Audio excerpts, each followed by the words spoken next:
Oh yeah, baby! Ba-da-ba-da-ba-ba. Focus. There it is. Hey everyone, welcome to this very special stream. We have a special guest today, and we're going to bring him in a couple minutes. But first, I want to say hi to chat, and thank you for being here. We got Bpop Prod, who I believe is bringing one of the game's developers by to watch this. Thank you for the bits, Kat K. Welcome. Adrian, welcome. We got Atiko, thanks for being here. Nina likes music. Well, I hope you like music theory as well, because we're going to be doing some of that. We have Anastatic. Oh, we got a guy named Zane Carney in chat. All right, it's called I Typed to Myself and I Got Emotional Problems. Got it? Thanks. I'm so happy that you guys are here. We're going to be turning this very fun stream into a YouTube video that'll live forever. Don Patricio, welcome. Word has it, the composer of the game, the wonderfully talented Peter McConnell, who did Psychonauts 1 and 2, may or may not be watching. So that's very exciting too. I hope I analyze correctly, right? I hope I don't screw this up like a real idiot. You understand me? Right. Ceramic Froggy, welcome. So anyway, we're gonna dive in. What we're gonna be doing today is a few things. We're going to randomly go throughout the game. We're gonna pick different levels. Pardon me, I have an Xbox One X. Loading times might take a while. We're gonna go to different levels and we're gonna analyze maybe 3 to 5 of our favorite pieces from this game because the OST doesn't come out until about October 1st. We're also going to be interviewing and talking with Andy Burton, who played organ and I believe some keyboards. We're gonna talk to him about it. Some synth stuff as well on this score. I believe we also have some audio samples that Peter McConnell allowed us to have so we can listen to them before the OST comes out. Because I believe 1 or 2 of the cues Andy played on involved a boss battle, which I don't think we can repeat because we've beaten the game. So we have that going on. We're going to be talking to Andy. Also, Andy and I happened to play together with John Mayer back in the day. So we haven't seen each other in maybe 3 or 4 years. We haven't toured together since 2014. So we're going to catch up as well. And then as we go through the music theory, we'll be talking about the emotions, the psychology, Psychonauts and much, the philosophy behind some of these choices based on my intuition and my understanding of the language of music theory. And I hope Peter, if he comes into chat, I hope he'll be like, nope, wrong. Wrong emotion. I'm just kidding. Hopefully he'll appreciate it. Benjamin, welcome to the stream. We might hear some chord progressions that involve, augmented triads that are going up in major thirds, and perhaps that'll make it feel mystical and elvish and ethereal. We might hear some minor chords with a flat 6 that make things feel a little bit on edge when there's already a minor trad happening, some half-step tension. We might hear some melodic minor stuff. I especially remember Lydian dominant being used quite a bit in this game, and we'll talk about how that can make a scene feel a certain way. In general, I've heard it said before that the acting is about 30% of a movie and the composition is about 70%. Like what we experience and perceive is often supported by the music, and we'll talk about that as we listen to the score. For example, if someone says "I miss you" and underneath that is a sad legato string part, you're gonna be tear jerking. But if that person says "I miss you" and you hear bonking bonking bonking bonk, it might feel like a funny line. So the music really helps tell the story, and we'll notice that in this game. You might feel suspense. You might think, oh no, I bet there's something around this corner. And it's not the corner. It's not the visuals. It's the music having, tremolo strings, maybe something like that. So we'll talk about all that and how this game made us feel. Tim Schafer is one of our favorite game developers on the planet. Double Fine Studios, obviously, has been doing amazing work. And that's all I have to say about that.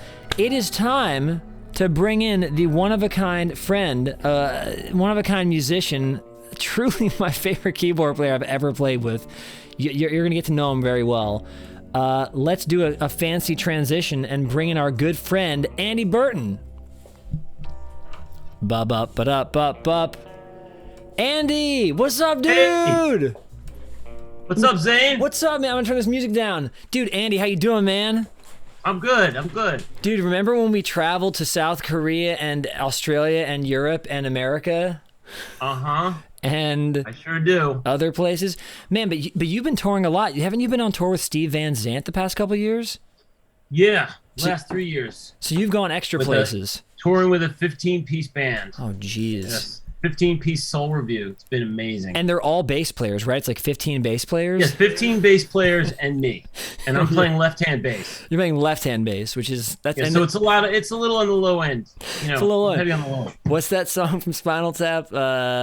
Big Bottoms. Jazz Odyssey, perhaps. Big Bottoms. Talk about flats Big my Bottoms, girls. right? With an 8-string bass. Yeah. No, that's been fun. Yeah, so it's been I've been continuing to I was with Cyndi Lauper for a few years, right? And Steven, we just finished like basically right before COVID. Right. By the way, guys, this is not a fluke. Okay, so we have a lot of people, Andy, that come into our chat that ask music theory questions.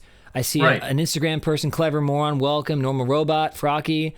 I hear a lot from people in here like, oh, what does it take to be a professional musician? And all I can say is there are very, very few flukes when it comes to hired people. People like Andy who are doing session work and touring with artists. You gotta know your stuff. So this is not an accident. I've played with Andy. I remember John looking back at you, Andy, being like, dude, I normally don't enjoy playing with keyboard players at all, but I freaking love playing with you. And my brother would geek out on you. My friend Stefan would geek out on you whenever they'd come to see us. So a lot of my friends geeked out on you, man. Thanks, man. You were no slouch. My man, melodic minor. I mean, you had a tough gig. Right. Got to play. And you did it admirably. You had to play a lot of John's parts. Right. Kind of seamlessly, as just as though they were magically being played. Right. And then of course you're soloing, which was another universe. Thanks, altogether. Man. It was tricky because there were like on Slow Dancing in a Burning Room, he would play the melody and I would play the rhythm part, and then he would transition to the rhythm part, and I was like, man, I hope I'm getting close to his feel, because as you and I know, really everyone has different feels on their instruments. Yeah. Am I getting close here? Man, it was just so much fun to play with you, man. I really miss playing with you, for real.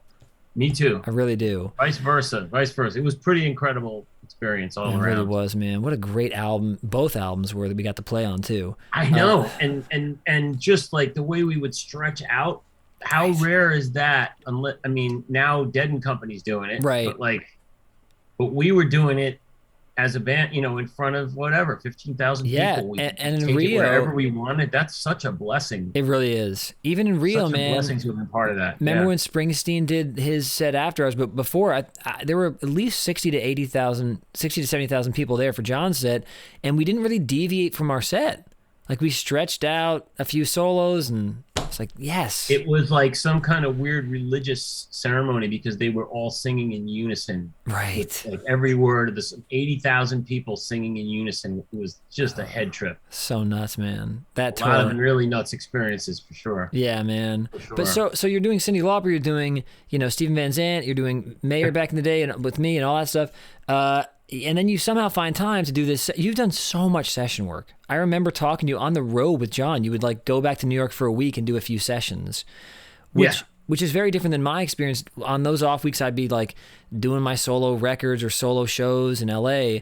But you've just done so much session work. And so I'm curious, how did you get in touch with Peter McConnell? How did you guys start to get to know each other? Oh, that's college. That goes back. Are you serious? Peter's a few years ahead of me at Harvard. No way. And we actually had a band together back in the day when we were both undergrads at Harvard. Yeah. Wow. So that's that original connection. We've been best buddies ever since. What kind of band was that? You wouldn't have heard of us. Okay. We had a couple of different names. And we probably played 6 gigs, maybe. What was the genre of the band? Like, what were you guys doing? It was it was rock. Okay, cool. Kind of, God, how would we describe it? I would say it was very melodic rock. Cool. It was very, very well constructed pop songs. We were trying to follow the Lennon-McCartney tradition of some kind. We weren't as successful though as Lennon and McCartney were. Right. Somehow. I don't think anyone ever. We were trying to keep rock melody alive. Yeah, that's cool. Kind of. I guess that would be the best way to describe it. But so if you and Peter met in college, have you worked with him before this score? Did you work on Psychonauts 1 as well, or any other games? No, I wasn't on Psychonauts 1, but I did a bunch of the Star Wars games. Sometimes not as even as musician. I actually was for Dark Forces, and I think it was 1 and 2. Do you remember that game? Dark Forces? I'm sure people in our chat do, because Twitch is such a gaming platform, even though there's so much music on here. Right. So that was an original Star Wars game, and so I basically was dialogue coach for the actor who was doing Darth Vader. What? You do dialogue coaching?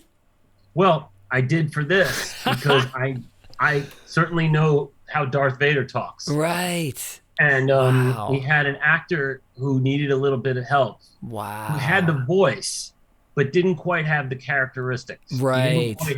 He walked in. Most people think Darth Vader, if you think about it, you think he's kind of like a British accent. Mm-hmm. But it's really not. James Earl Jones is from Jamaica. Right. There's a tiny little bit of Jamaica in Darth Vader. Right. Listen carefully. And anyway, so... Like that line he has, and he's like, Luke, I'm your father, man. Right, and he says, exactly. man. No. Exactly. Luke, I am your father. Yeah, I can't do it. No, I can't do it right now. Yeah. But I did that. So I engineered, he was a New York-based actor, this guy. So my studio, I brought him in, I recorded him, and I coached him through. Oh, that's so cool, man. So it wasn't always playing. But because we know each other, like he kind of entrusted me, thankfully, and it worked out. I also did one for Jar Jar Binks. Oh wow! With the actual actor who did Jar Jar. He blew out one of my mics because he was talking loud. Jar Jar. This is before the movie came out. What? But he was so loud, I didn't know the character of Jar Jar because the movies hadn't come out yet. Right. Wow. But we got it done. We got it done. But I did a few of these things for Peter. Wow. But we've been friends all this time, and any chance I can any chance I get to make music with him. Oh, that's so cool, man. I've been watching him, flourish. Right. As a complete, he does some of the biggest games. That's and he does so amazing at what he does. It's truly so amazing. I mean, we were going to do a music theory of gaming. We've done about 15 or 20 of these. We were going to do one on Psychonauts 1, and I was playing that game, and then Psychonauts 2 came out a few hours early. I was like, oh man, I was going to spend tonight after I beat number 1, but Psychonauts 2 came out 7 hours early. Let's go, baby. And I think you remember on tour when we were touring together that I had like a little Nintendo 3DS I'd sometimes play on the tour bus. Oh yeah, I remember that. And in Japan, I remember playing it on the bullet train ride we did just to like fully embrace that experience of Nintendo was created in Japan, and we're on a bullet train. We're going 250 miles an hour from Osaka to Tokyo. Or exactly. Like I have to play it. Yeah, exactly. From Tokyo to Osaka or vice versa.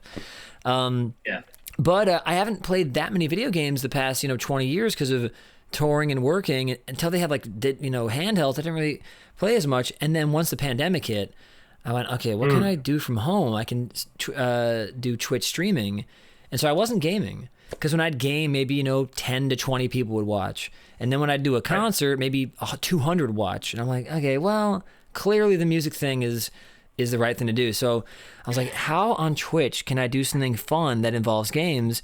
And a lot of my streams started turning into these things called live learns. So a live learn is what you and I do when we're getting ready for a tour. We sit down, we all have our own process, and we learn the songs. Some of us chart stuff out. I obviously do. So I realized, what if I did live learns live on stream where someone would say, hey, learn this classic 70s song you've never heard. And I'd pull out my sheet music and I would just, chart it out while we're talking. And then I'd play it back to them immediately. So we started doing that. And then I went, I'm kind of teaching music theory as we're doing this. Because I'm teaching, well, how did I know if we were in the key of A major that next chord was F major? I go, well... Now, did you get a lot of music theory when you were really young? Yeah, so I was about 6 or 7 when my dad and mom, they would sing in the car with us, very Partridge Family, and my dad would say, hey, Paris, you take the 3rd or the 5th, and then Reeve and Zane take the 3rd, and I got kind of an understanding of intervals, ear training wise. And then a couple years later, I was in high school, and they offered AP Music Theory. I took that, and it was a heavy on ear training, which was exciting, versus like, that was a parallel fifth, fail, you know? It was more, how do we hear the music we're listening to and interpret it so we can analyze it and then improvise over it? So then you started playing rock music where everything is parallel fifths. Right, exactly. No parallel fifths. It's a bar chord. Nirvana. Parallel fifths. Exactly. Sorry, bad music. All punk rock. All grunge. Any rock almost. Pretty much. Oh, that's cool. Yeah, I'm similar. My mom sent me to Manhattan School of Music as a kid. At age 6. Wow. The weekend on Saturdays, instead of going to Little League or something like that, I was in what they called the college prep program. Wow. And it was basically, I took piano, cello, I sang in the choir, and I had ear training. Wow. I was in a couple of operas that they put on. Wow. As a kid. Yeah, and so then, I was immersed. Every Saturday was immersion in music. And then did you end up, when you were in high school or obviously maybe in college, doing a full-on composition, orchestration, or music theory class that was traditional? Like the more... I didn't take composition. I wish I had. Yeah, me too. I wish I had. Yeah. I wish I had like a composition teacher or something. I did, I didn't learn orchestration until, basically on my own. When I got to college, right. I started studying it. And I also went to Berkeley for one summer. I didn't know that. Oh, wow. Yeah. And did you ever take a class though where they're like, here's a German augmented sixth chord, here's figured bass, all that stuff? Yeah. That was like formalized in college. I learned about French sixths and German sixths, right. Italian sixths, right, all that stuff. Yeah, that was like freshman year college. Okay. And then from there it was, I studied 20th century classical composition. Right. And at Berkeley, because I was in the advanced harmony classes at Harvard, I cast into the advanced harmony, and so I was studying Coltrane. Yeah. Wow. The tritonic stuff, stuff I've never used since. Right. But my ear was probably the best developed at that age because we were sight singing Schoenberg 12-tone stuff with solfege. It hurt my brain then. It would fry my brain now. Oh yeah, stuff like that is the reason why I didn't test out of my first semester of music theory. So I had already done, junior year I did AP Music Theory, and then senior year I just got into all the melodic minor modes, and then I think some of the harmonic minor modes, and right. I was really into all that stuff. And then I forgot certain specifics surrounding the Baroque method, and the classical method, which is a lot of this, counterpoint stuff. Right. And so I'm doing the test, and I'm taking a little test. And one of the things for the ear training class, and somehow it like turned into them not wanting me to pass out of the theory thing, they had us sight sing alto clef in solfege. And I was like, I can sight sing this in alto clef. I can't do the solfege while I'm looking at what I think is a B natural, but is an octave lower C. So I'm going to try, man, but I'm going to get some half steps wrong, and I'm seeing B, so I'm going to say T, and you want me to say Do, and it's not going to work out. And they're like, all right, you don't get to pass out. It was the greatest thing that ever happened, though, because then I got to relearn. It hurts your brain. It hurt, but because I didn't pass out, I got to relearn. I got to spend an entire semester going over stuff I knew 90%, and I found gray areas. Like, I really did not remember simple theory tricks. And then I had a great teacher. I don't know if you've ever heard of Dr. Morton Lauridsen.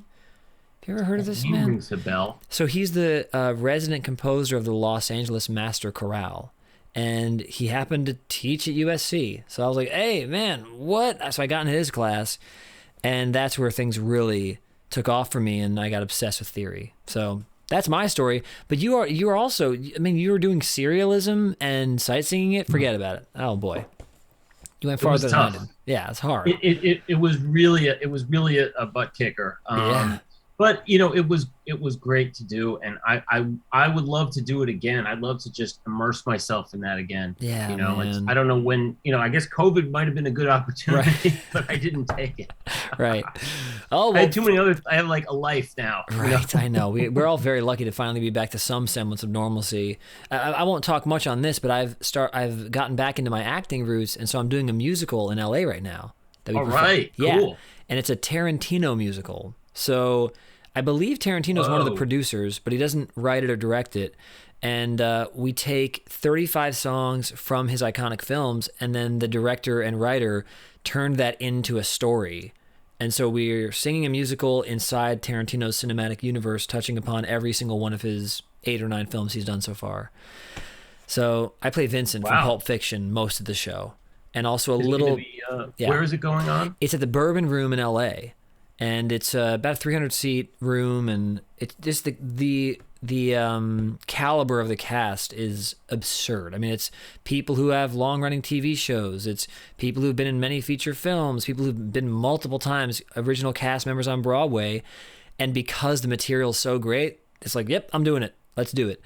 That's great. So it's loaded, and I play a lot of. So you're swimming. You're swimming with the big fishes there. I am. I have 12 scenes of dialogue. I have. Right. I sing lead on 4 songs, and then I sing on 22 songs as part of the ensemble, and then I play lead guitar on about 30 songs in the show.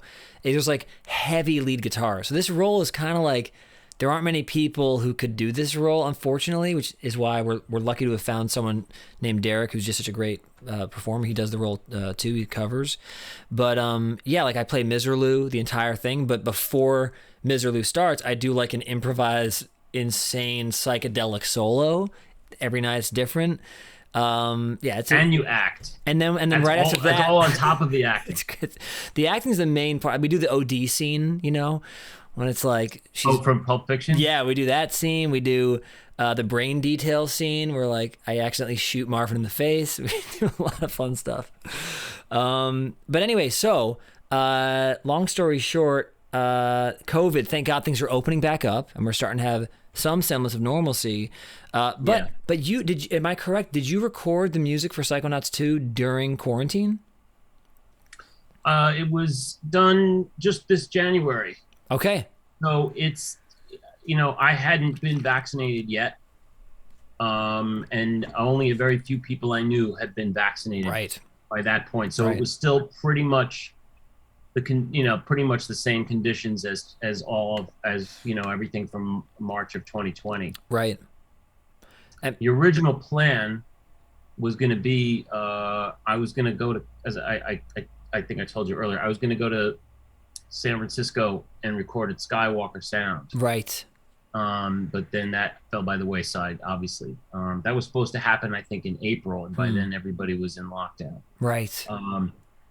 So it ended up being this, and so by the time the scores were ready and orchestrated and everything, and it was January of 21. Got it. So that's when I recorded this stuff right here in this room.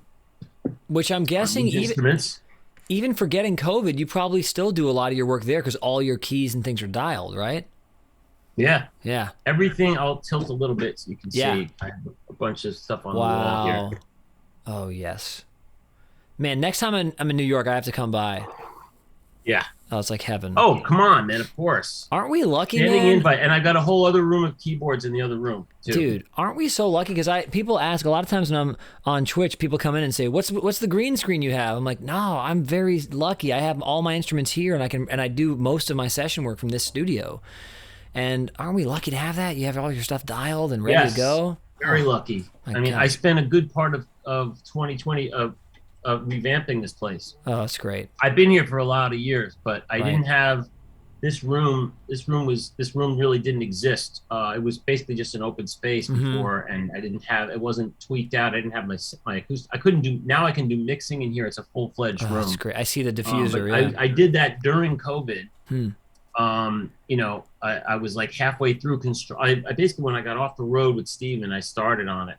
And then I was about halfway through when COVID happened. And so it was all through the year I was getting the contractors back in, and I have to come back, you know, and my wife and I sheltered on Long Island, Oh, and right. so I was coming back in whenever I could get some work done. Whenever, you know, I was like, okay, I can get the air conditioning put in now, so I'm coming back. Yeah, You yeah, know, yeah, right. all right. And so I all through the year I've been working on this room, Oh, that's great. I can't and wait it to was come pretty by much finished by December of 2020. of 2020. Wow, So getting yeah, the work that's it's done. really a pretty young room right now. So Well, and also, I mean, this is a different type of thing, but you know, you and I have talked in the past. I did not have a camera like this until COVID, and then these upgrades. It took me until I think November 2020 to have a dialed studio for streaming. And it was just, oh man, the amount of stress. And I would do streams early on with a Mac Mini, which was just not powerful enough for streaming. And I was right. doing the streams and things would crash. And I only had this one camera, whereas now I have 3 cameras in here. So I have this one for all of my, you know, I've done clinics at universities, and I have my little iPad and I do it here, or I'll stream. And then I have a standing position up there because it's really not good to stream for like 10 hours and not stand a lot. So that's just Oh up yeah. there. And then I have a third camera over here for a performance setup, which I haven't used in a while because of rehearsing for this musical. But what I'll do sometimes during these days is I'll do like a weekly concert, a ticketed concert on Veeps. And then I just sit at this other setup, which has a blue bottle mic and my full pedal board and my amp and all that.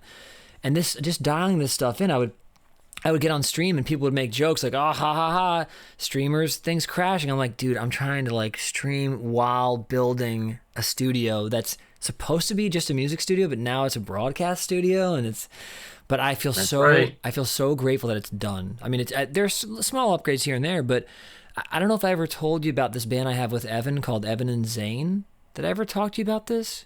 Nope. So I met Evan 2008. She was in the music video that my brother and I had for our band Carney, and Right. she's since ascended to be. She was already known as an actress back then. Her name's Evan Rachel Wood, but now I know that. Yeah, so now she's on Westworld and all this stuff. And we started a band in 2018 where we do themed sort of cabarets. So Nice. one theme might be blue. And so we wear outfits that are blue and the lighting's blue, and all the songs we do either have blue in the title or they're about the color blue. And then we'll do another show about jealousy, and then a show about what have we done? Names in the title. You know, all these different themes. And the cool thing about having this broadcast setup is we've done multiple concerts from here because of COVID safety concerns. And we have one coming up in a few weeks. We got 3 cameras. We got, you know, someone helping us film the camera angles. And I'm like, oh man, I'm so glad I got the studio ready. And I'm sure you feel the same way. You can just do everything you need to do now from. Yeah, I don't do streaming out of here often, Right. but I, you know, certainly for something like this, I'm fine. You know. Yeah, ready to go. I have my lighting's under control. Yeah. So I can. It's I more can, about you know, lighting than anything. People, if I were to turn off my lights, you know, the lighting is kind of everything. So more so than the camera. Yeah. But man, okay, so this is great. Now we can quickly dive in. Okay, so Psychonauts 2, I have some audio examples that we've gotten the okay from the composer to play. Is that correct? It's actually Microsoft you'll have to clear it. Okay. So Maybe I just found out shouldn't. from, Okay. So basically, guys, when you play, can take it from the game. exactly, So- when you're playing the video What I game. did, so if you have stuff, you should have stuff from the game. Yes. So what I can do is, so we were trying to find at one cue that Andy played on. He played on many, and it was during a boss battle in Hollis's classroom, which we can't access because we beat her. So there's a thing online of someone playing it, but they have the sound effects and the audio and the voice way too high, so we can't quite hear it. But I can tell you this much: if you do a playthrough of Psychonauts 2 and you go to Hollis's brain, during the boss battle, the monorail boss battle is what it's called, I believe, you will be hearing some sort of like Jimmy Smith organ parts that Andy played. Is that right? That's right. That's right. So, but then there was another. Do you remember the name of the other cue? Because I might be able to just go to that brain and pull it up. That's called Hollis Monorail Boss. Okay. The other one is called Another one, what I played Moog synthesizer on, is called Ram It Down. Ram It Down. Where would that have been? Let me see if I can figure out what level that would be in. Where do you guys think? It's a game show. Oh, I know where that is. Yeah, It's about eating disorders. That's Compton's Cookout, right? I think. I'm not, I'm not. I haven't played the game. Let's go. We're gonna go to that brain. This is awesome. Okay, it's like the Psychonauts theme. I'm sure probably everybody in your audience knows about it. Right. But these people with psychic abilities are delving into the brains of people who have psychological problems. Right, and then they're getting cleared up with the help of this character Raz. Exactly. Right. So this is about an eating disorder. Right. So it's the game. I believe it's called Ram It Down. Okay. Which I guess has to do with overeating. I think yes. So I'm pretty sure this level, Compton's Cookout. We had an issue here because you couldn't beat the final level, or you couldn't 100% that level until the game ended. Where is Compton? Okay. I think it's this Compton's Cook-Off. Yeah. So let's go inside here and see if we get lucky and find the cue. Again, if it's during a boss battle, we might not find it, but that's okay. Also, real quick, Normal Robot said Andy's lighting is slick. So your lighting is being appreciated. Awesome. Put a lot of work into it. Yeah, and someone else in chat, Atiko Kanuti, said your studio is the Keys version of my studio. Because I have amps and tons of guitars. I consider that an honor, because the first thing I saw when I saw your studio, I was like, man, that is slick. Dude, oh man. I've lit it up too to make it like, if I turn this light off here from my little key light. Oh. That's it. That's it. We found something. That's me on Moog. Okay, let's listen for it, y'all.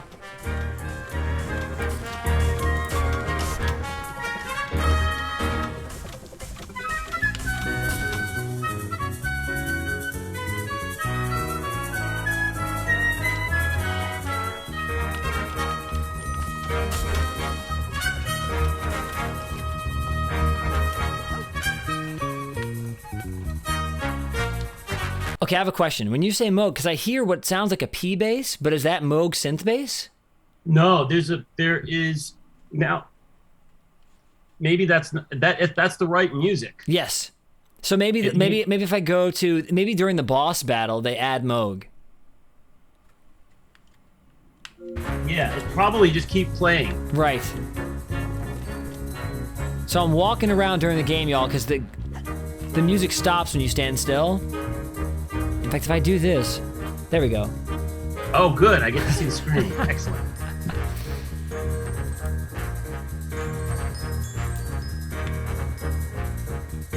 This is fun. It's great.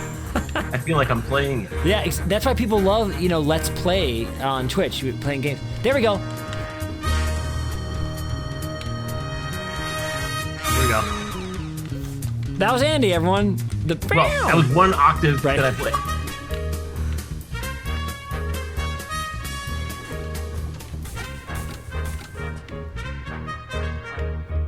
Oh, wow.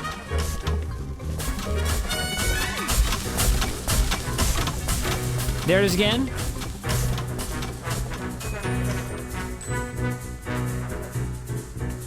I've never seen this before. This is great. Isn't this wild?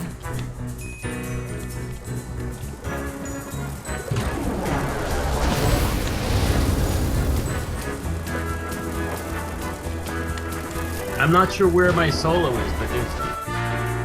Oh, augmented. I'm gonna keep walking. This music is so great. We'll make sure we analyze this one. Please do. This is based on The Price is Right. It sounds like it, yeah. Oh, Peter's calling me. Hold on. Oh, really? I've got the composer on the phone. Hey, we can audio bring him on if you want. Here we go. Hey, Peter. All right, man. You're on the air. Well, your voice isn't, but I'm on the air talking to you. Hello, Peter.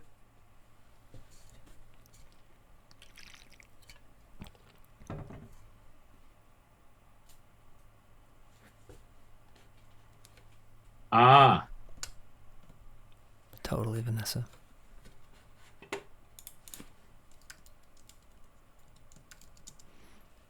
I'm Daniel Radcliffe, and thanks for supporting me. So this is from the composer himself. months. Yes. He says that the solos, they come in as you get to the more advanced levels. Okay, got it.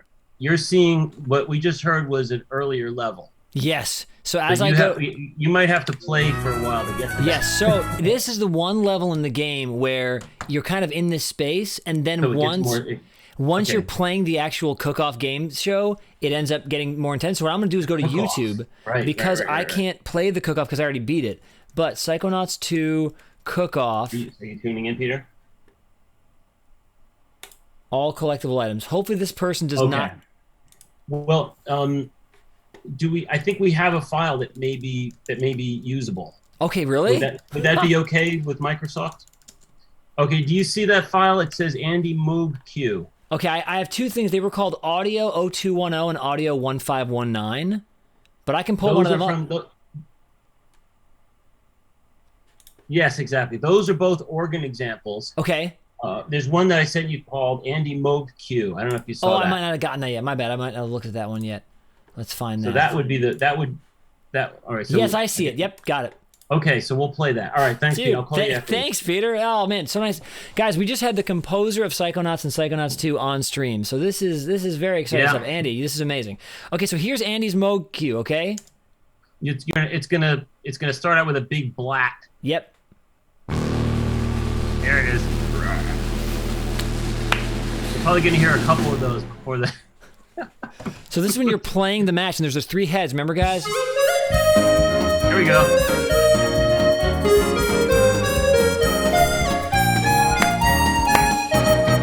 This is so great, Andy.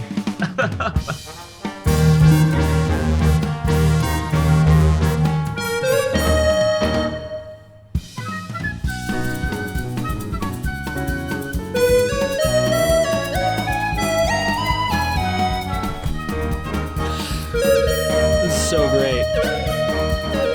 Rather loud. Yeah, I'll turn it down a bit, but it's so great. Then there's a little solo. Improvised? This is note for note. Yep.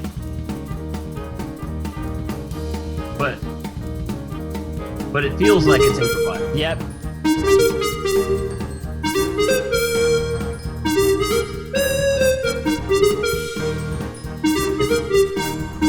He really nails it.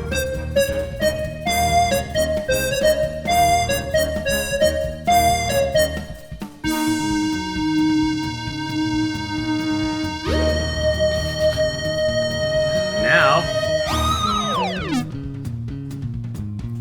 there you go. Not mixed. This is That's it. so awesome, dude. First off, guys, you don't understand how fun it is to play with Andy. Andy brings such a you can already tell how great of a spirit he has and how sweet he is and wonderful. That's why it's so fun to work with you. But also, you're like a sight reading master, a music master. Dude, I remember hearing this. So basically, this level, to set the scene for you, there are these three heads, and you're playing a boss battle with them. But before you fight them, they say, "Hey, you gotta cut up these onions, and you gotta cook this tomato, and you gotta do it in order." So all these things that you saw. Oh, sorry, that's so loud. So all of this stuff, if you can still hear me talking, you gotta cook something on this thingamajigger up here.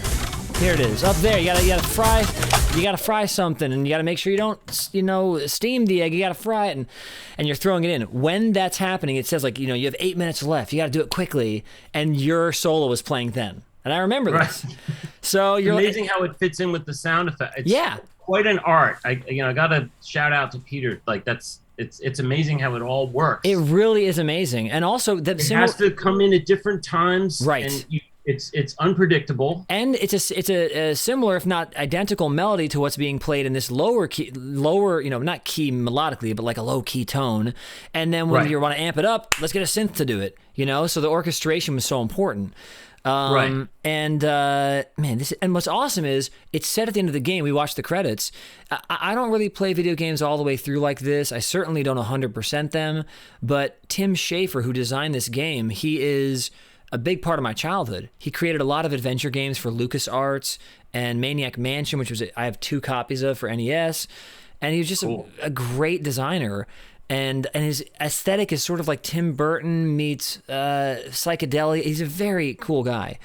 And so we played through and watched the credits because this is a real, experience. Every 15, 16 years, he releases a game like this.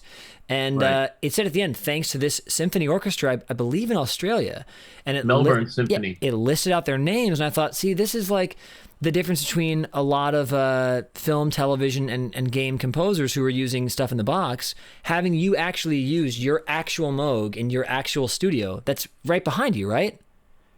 Right behind me. This is the organ I played on, and we haven't heard the organ parts yet, but that's the organ. Those other two examples have organ. Yeah, and that's the actual mini Moog I use. Although I control it. I have my mini Moog is really tricked out. I've got I have it set up so it can be velocity sensitive, and I can play a multi-octave range using all my controllers and stuff. But is it still? But yeah, it's a real mini Moog, and what's great is it's the Melbourne Symphony Orchestra.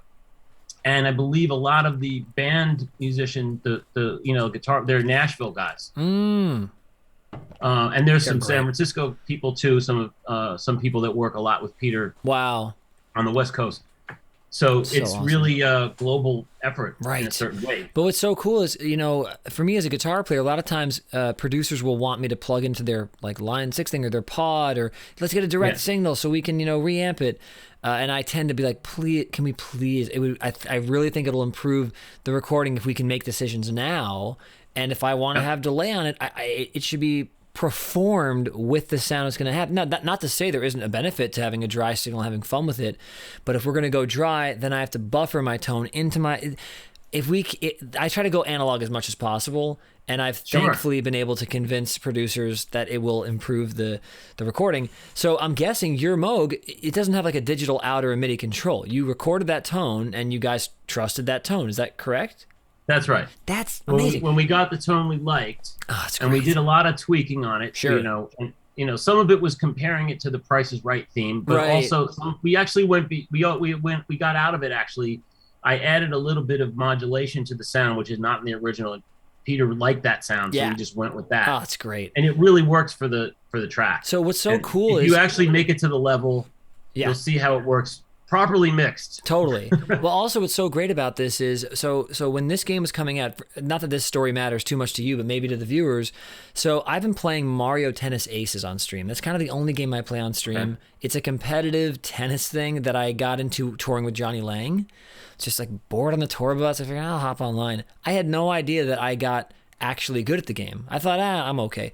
So I hopped on stream, a year and a half ago, and I said, am I any good at this? And someone in chat popped in and said, dude, I just checked the worldwide rankings and national rankings. You're like ranked 25th in North America.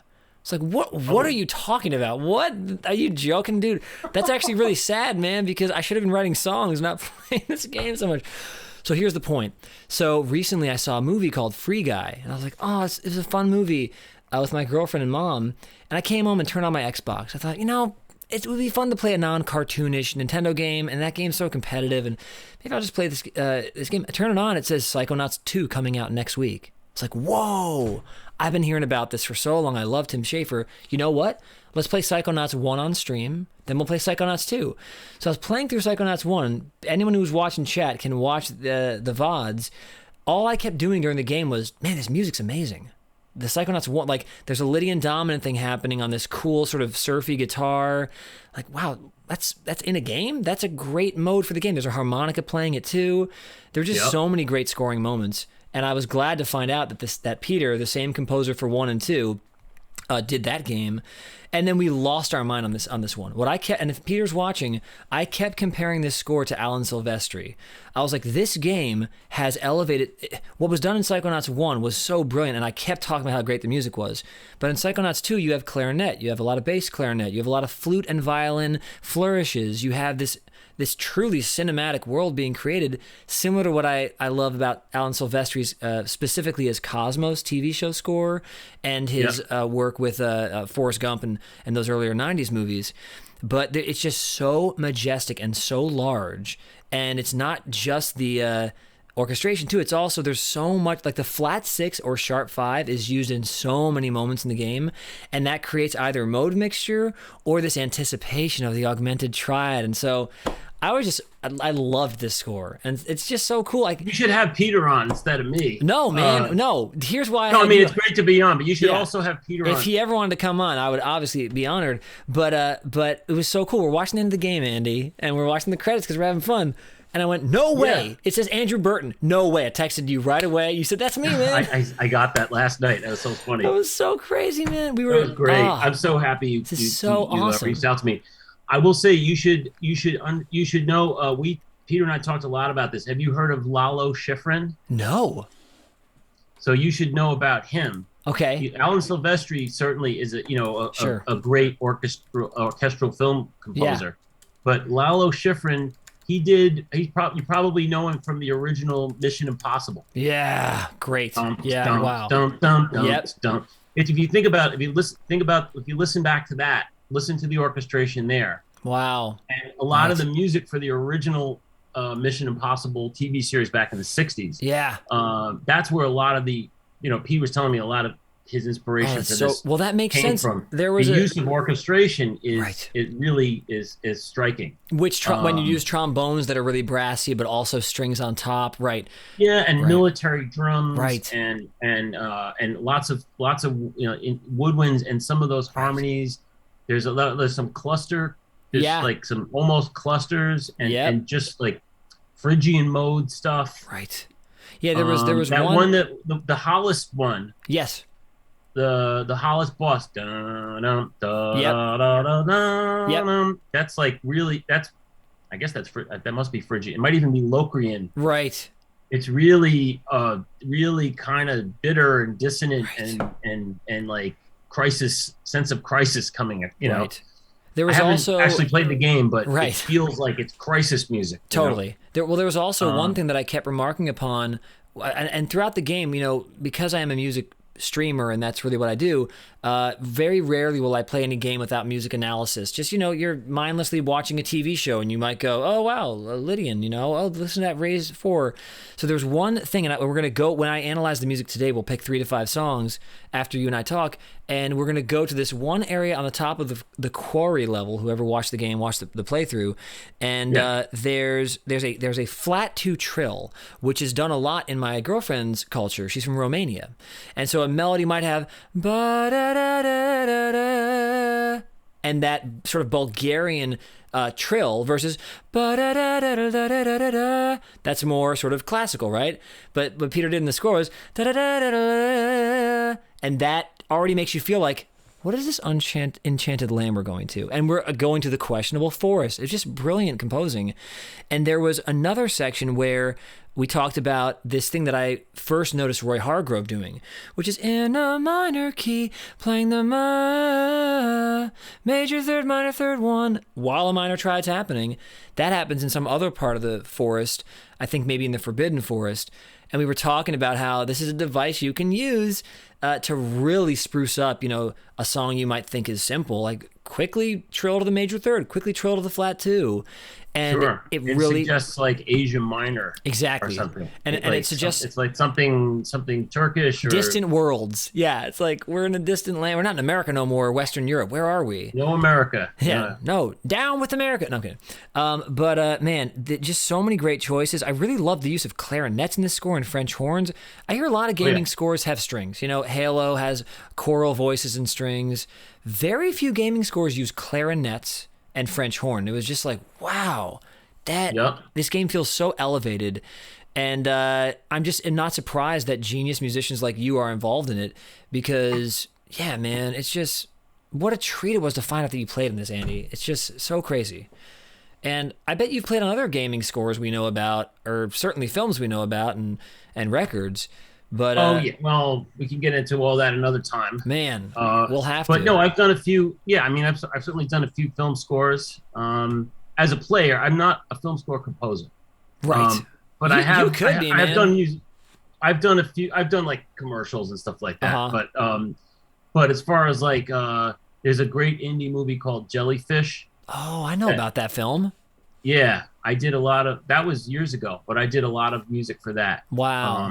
And I recorded, a lot of that was piano. It was I did a lot of it, like miking the piano in weird ways.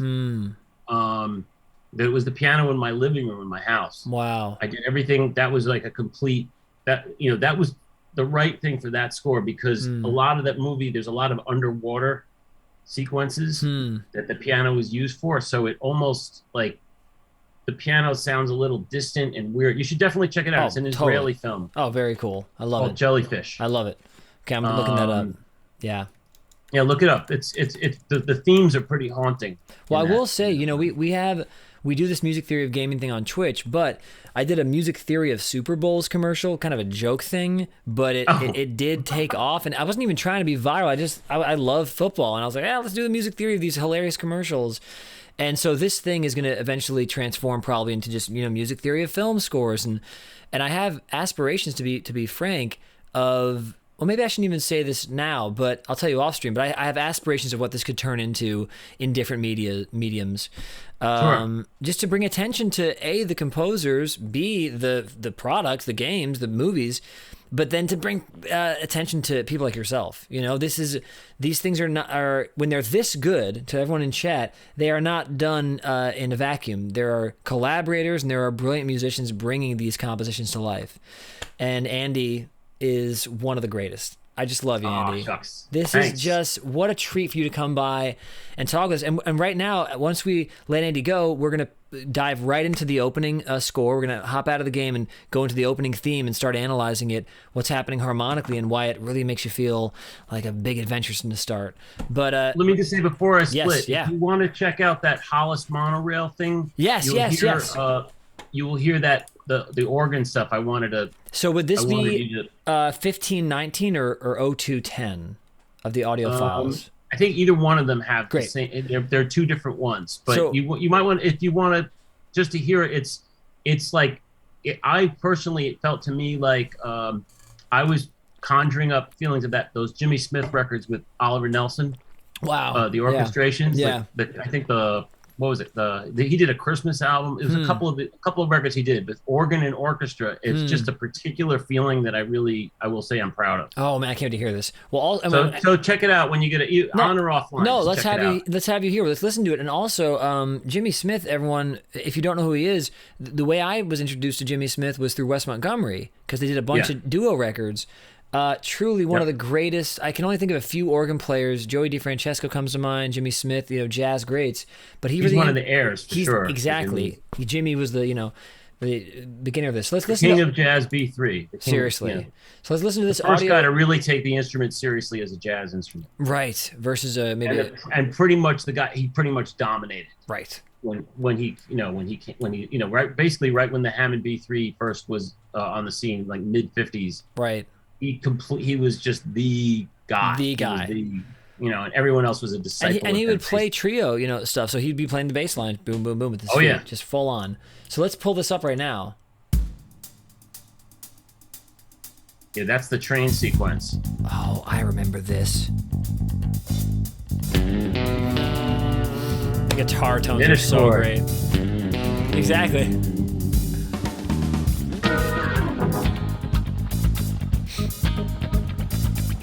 I'm just channeling Jimmy here. Harmonies all over the place. Chromaticism. The bass line's on flat 2, flat 7, 1. Very nice. Woo!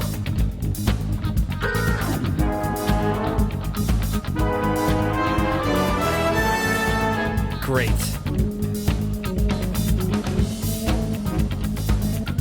Get a little Arabic here. Yes.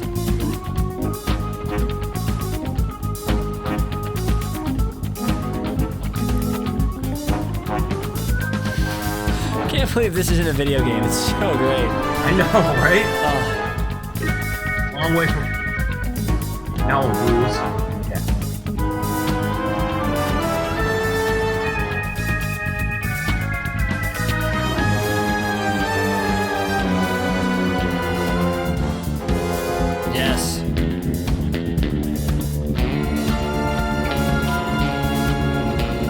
Where are we now? Oh, it's great to use that to get back into the key.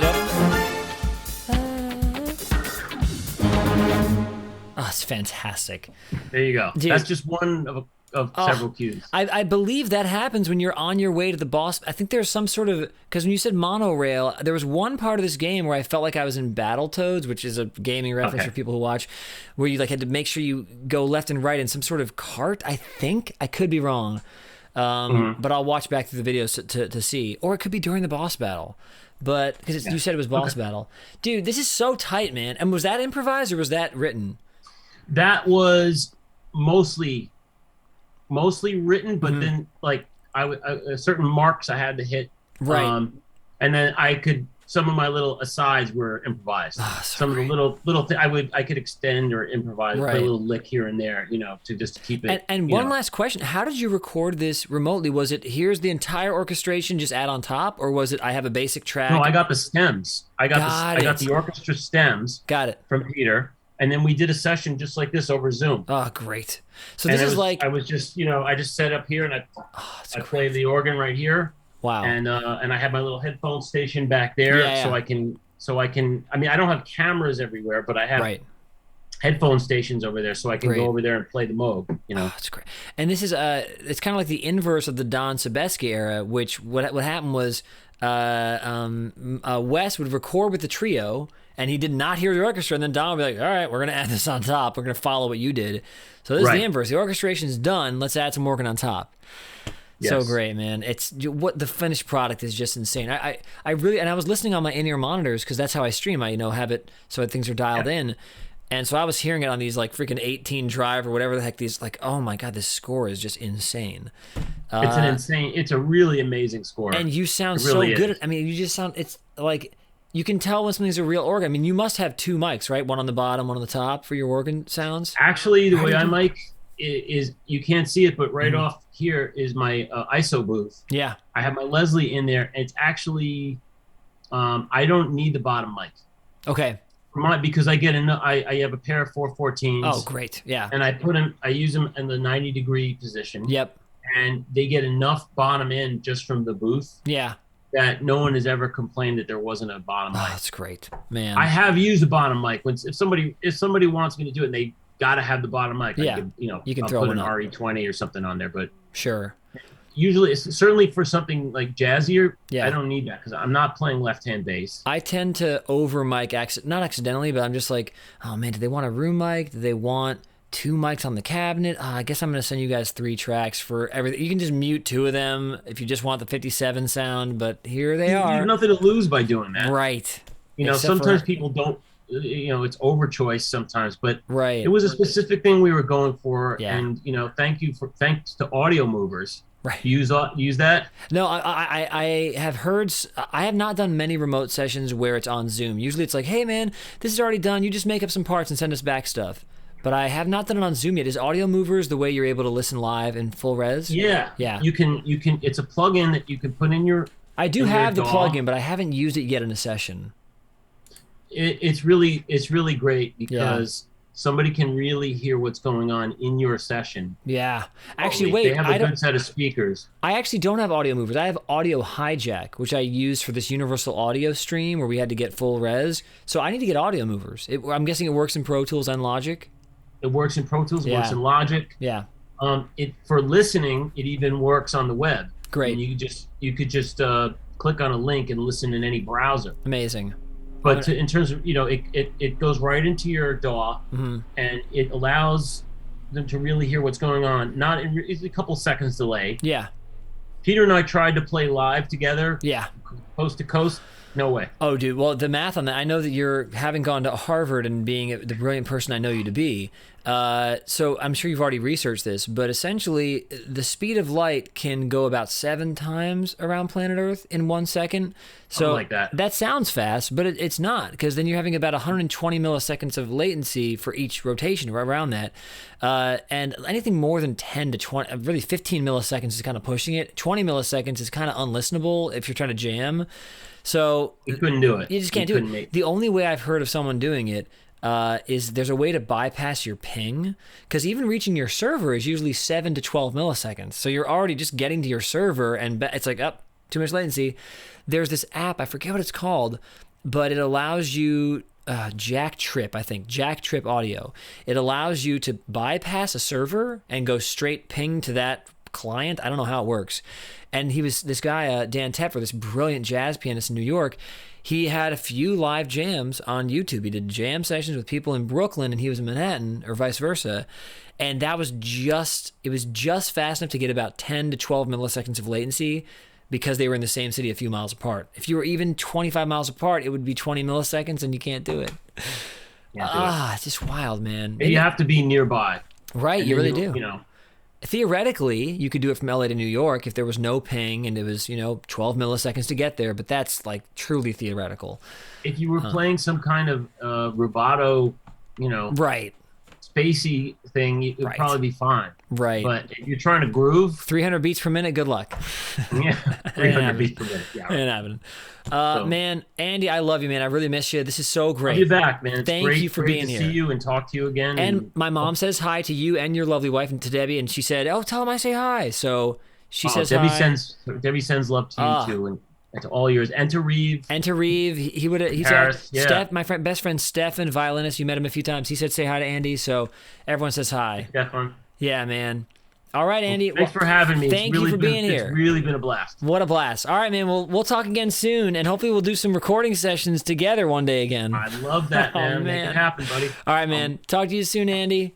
All right, take care. All right, bye-bye. All right, everyone. That was the insanely talented and sweet Andy Burton, who played music on Psychonauts 2. This is so crazy. This is so fun. Thanks, Vic. It was fun for me, too. Was it good for you?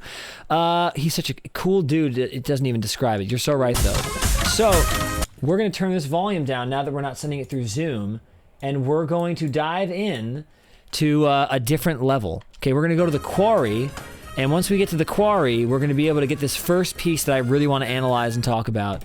Oh, no, I'm sorry. We're going to go back to the title screen. That's what we're doing. We're going to the title screen.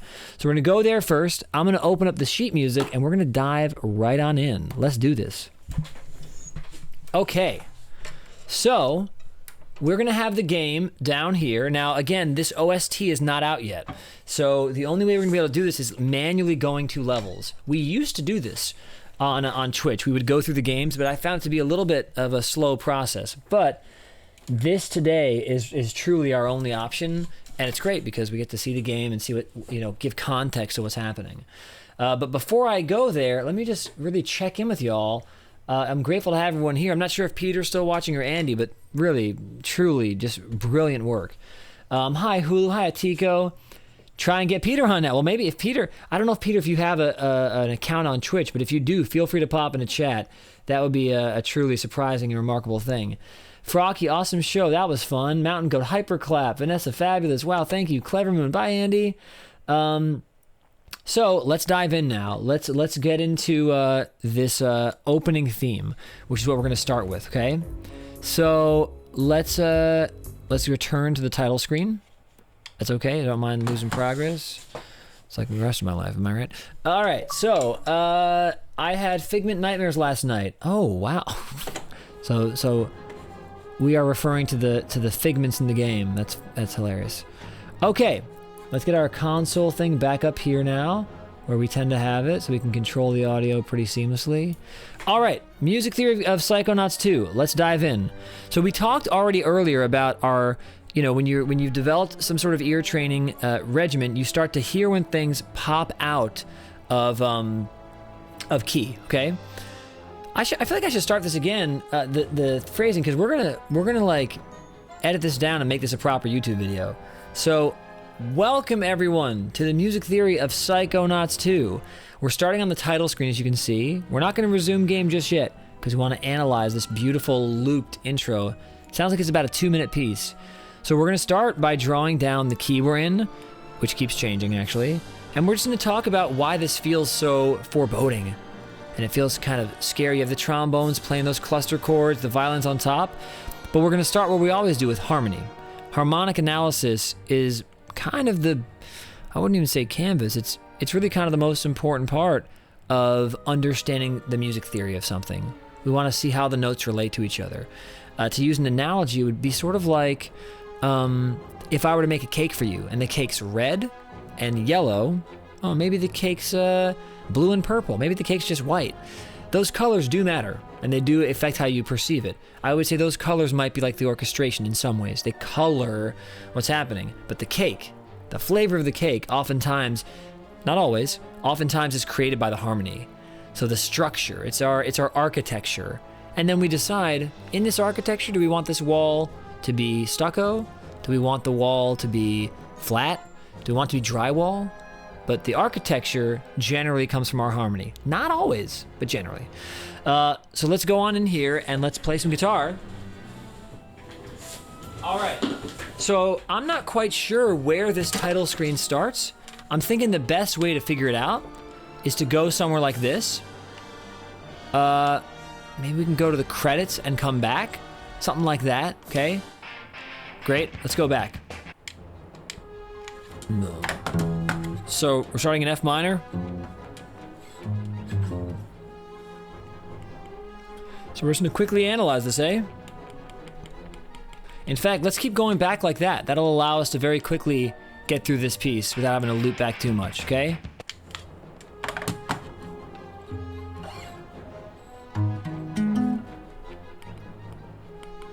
We're doing generalizations right now just to talk about the harmony.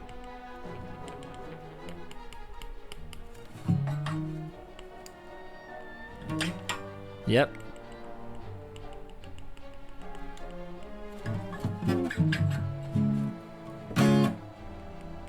Okay. So we're getting these changed real quick. So it loops around there. Great. Okay, that's good to know. Let's come back. So we're hearing...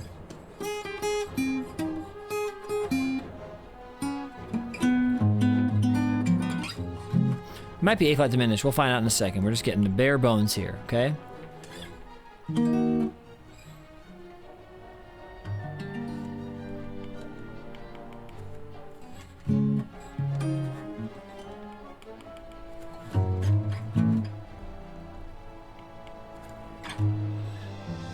Great. A-ish, but it lasts for a while and there's some cool bassline moments happening there. I wrote D flat sharp 11, but it's a Lydian kind of feeling, you know? Okay. Oh, then eventually E minor. I love this E flat minor. Great. Nice. Got it.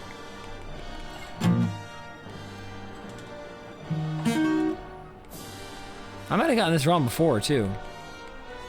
Oh, it's great. It's just great.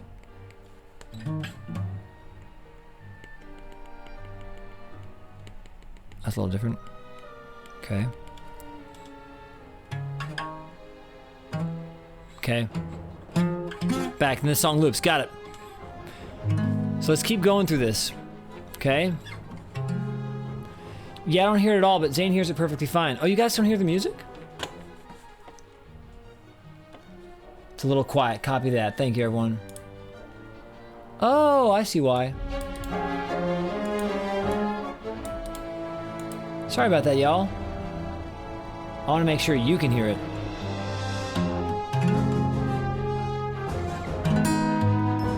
It's alright. Thank you, Elmon.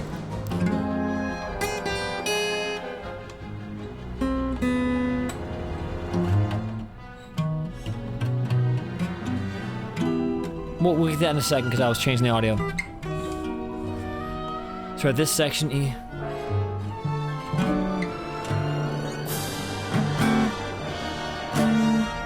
Is that a D triad? That can't be right. I'm trying to get it wrong.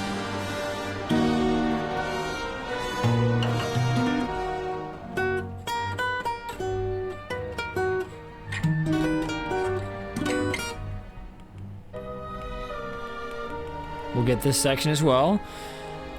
I think it's important that hold on, let me pause this. It's important that already we're seeing what's happening harmonically and why it sounds so sort of dark and mysterious and nefarious, maybe. A lot of times when you have minor triads that move parallel, doesn't really matter where they go all the time. I mean, a whole step might not sound as nefarious, but minor third away, maybe a half step away, maybe a half step down. A lot of times when you're doing that parallel movement and you're basically saying, we're going to change keys without a 5 chord, right? Or we're going to borrow from a relative major key, etc. But we're not going to use the chords that come from this key. So F minor, the chords that come from this key might be F minor, G half diminished, A flat major, B flat minor, C minor, generally, D flat major, E flat major, F minor. So none of those 7 chords are A flat minor. So it feels like a key change or just like a dark, weird flat 3. The flat 3 chord should be major. And now it's minor. So any chord that we take that was quote unquote happy, like a major triad, and we make it minor, that's going to already feel like, oh dang, you brought the rose out, but it's wilted. It ain't alive no more. You know? Or you might hear it as we're changing places from one scary room to another scary room. They're both kind of, dark rooms. They're both minor. And okay, cool. So then we change keys again. E flat minor, G minor. Same thing is happening, right? These are parallel minor chords. But as you see here, it goes up a minor third, right? And then here, the movement is major third. So while these are both parallel moments, they feel very different.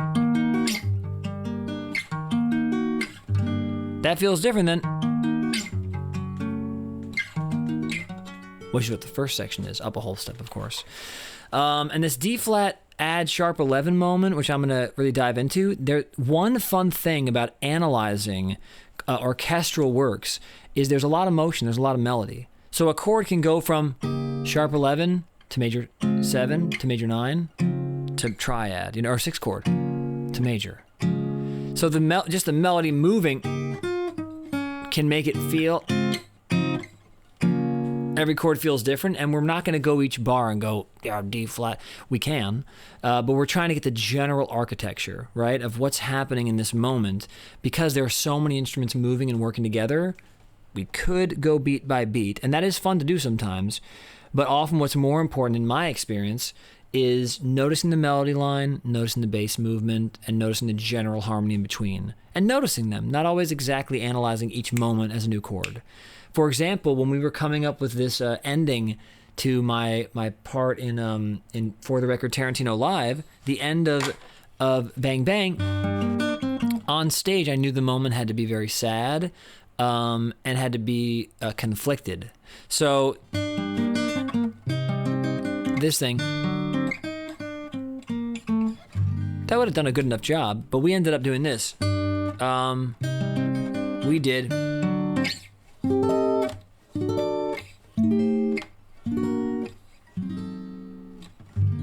we ended up doing that. You could analyze B flat minor 6, or what is it? C minor 6, yeah, of course. C minor 6, D triad, C minor, A half diminished, B flat augmented, A diminished, or F sharp diminished, really, fully 7th, and then G minor. You could analyze it, but really it's more like, it's just like an altered 5 chord.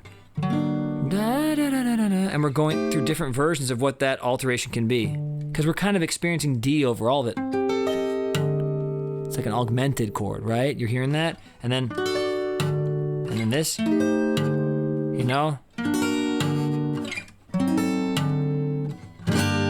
So it depends on how you want to analyze stuff. Do you want to go perfectly each beat, each rhythm that you hear a melody note, or do you want to expand to a general idea? It's sort of like, in my opinion, it's sort of like spirituality. Like, is it a specific, and this is just my belief, you guys can have your own beliefs. Is it a specific religious ritual in a specific historical moment, or is it referencing something bigger? So we can go microscopic, it's fine, it's good to learn that and all that. Or we can zoom out and say what's really happening here is a D flat major triad that has a sharp 11 moment, and then it's moving melodically through that land. Like, we're in this land that's misty, and I see like a carriage coming through, and then I see a horse going through, and then I see elvish people in cloth walking through. I wouldn't snapshot each moment necessarily. I could, that would be photography. But I might rather see a film and go, oh, all these things together create this magical moment. That's what this D flat, sort of add sharp 11 is. Now let's listen back and make sure I didn't screw it up. I know I heard a G natural against it, but perhaps that was the passing note, and it really is just a D flat major triad. Let's find out. So let's go to credits so we can get out of here. Let's listen along, okay? Now we're here. Now we're repeating that, which is what this means. Repeating those 4 bars. Okay, we're gonna get those trombone parts in a second. This is important, here we go. Oh. Hold up, that's actually very tricky. Hold on, hold on. I was wrong about this. I don't think it's D flat. Let me just double check, y'all. Let me just double check here.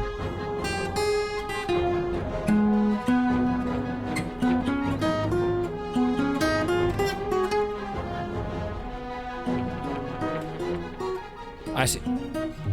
Got it. It's like A flat minor 6 is kind of what ends up happening.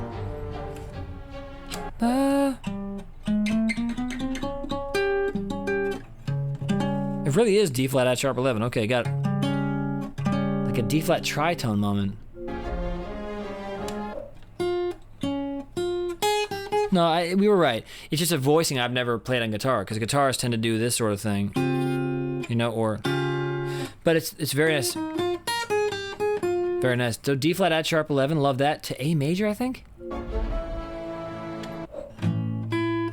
And then what?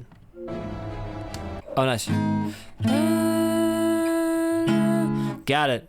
C sharp minor over G sharp is kind of what's happening there, which makes sense because it's sort of like an A flat major thingy. Very cool. Very, very cool.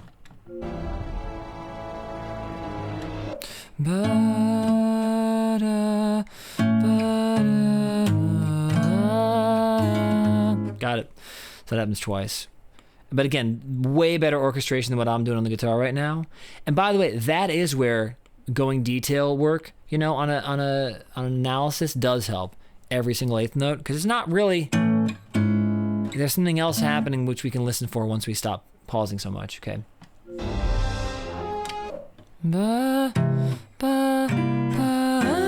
Got it. Eventually, that's great.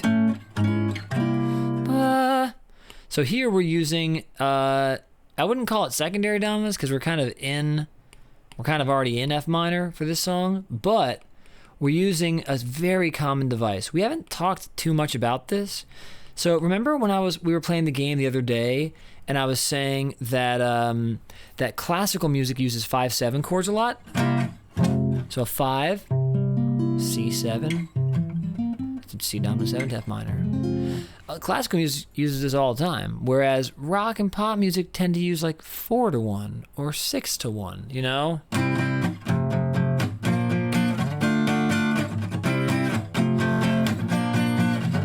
That's a pop song that could go 5-1, but oftentimes it's like.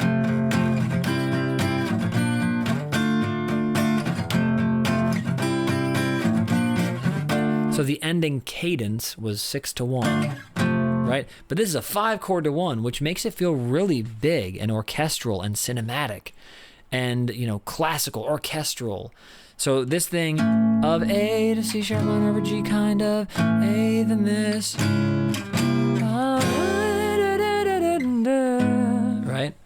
So we love this. I will say, if I may, remember when we were saying this was making us feel very sort of like we're in a Tim Burton video game, which Tim Schafer, I mean, forget the music. Clearly there is a shared value system from someone like a Picasso and a Keith Haring and a Tim Burton and a Tim Schafer. There's this sort of idea of not absurdity. What's the phrase they use in Picasso's era? I forget the name of it. I'm not an art history person, but there was that thing, you know, you're taking a shape and you're changing the shape dramatically, but because of how they paint it, I don't know how it works. I'm not a painting major. You still can tell it's a human, but it's sort of like a psychedelic human. Sasha, who's in this game, is the way his face is shaped, the color of his skin, the way his hair is done.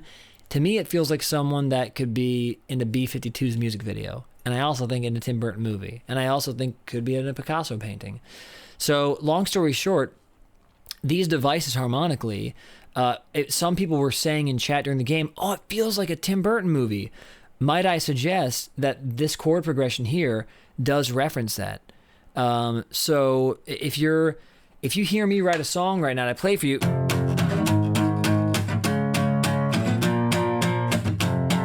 You might say it sounds like kind of Nirvana-ish. Well, it's power chords, and it's the same chords as Teen Spirit. In a different order, you know? So you might say, oh, there's some similarities. You definitely wrote your own thing, Zane, but yeah, it made me feel kind of grungy.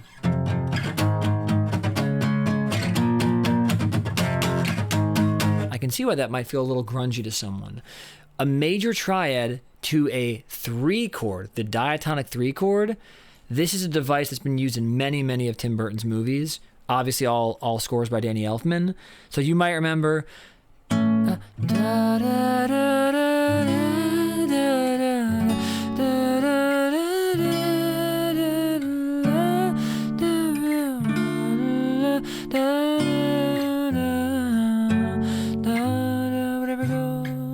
Okay, so that device of 1, 3, 1 major, 3 minor. So some of us were saying, oh, it feels like Tim Burton. I think my suggestion would be that it probably happened in that moment. Of course, there are other scores, like for the Spider-Man movies or the Batman movies, and a lot of Marvel films where they do a minor triad, up a minor third to a minor triad. What's so important, too, when you're a composer, I mean, this is...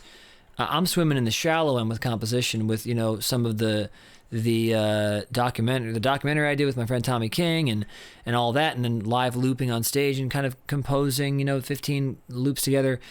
Peter McConnell is swimming in the deep end. This is insane. The amount of composition that needs to be done for a game of this magnitude, I think Peter would agree, is significantly more than for a movie. I mean, there's just like 55 cues or maybe 75 cues. I mean, it's just absurd.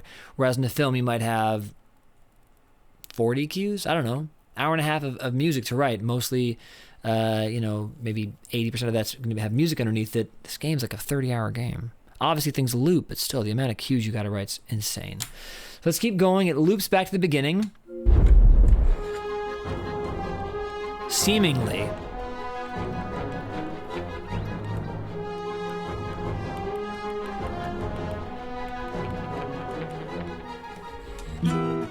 Oh, it did go back to the beginning. Great, so it does loop.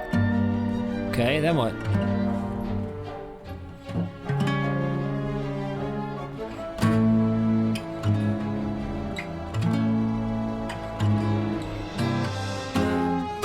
Oh, here we go. A flat minor, you see it right there, right? You see that?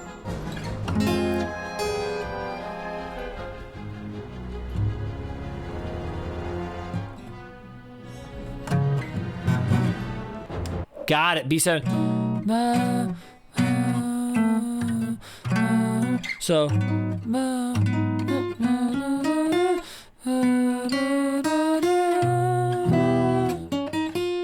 that what it is? I missed it. Oh, it keeps restarting when we pause? Okay, we're gonna keep going then. I'm sorry, I did not realize that. So that would explain why this all repeats 2 times of this. Kind of. Let's do it like this.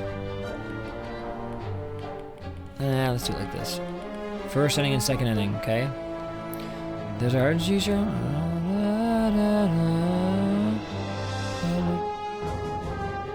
It's really C7 over G, and I'll explain why in a second. Yep.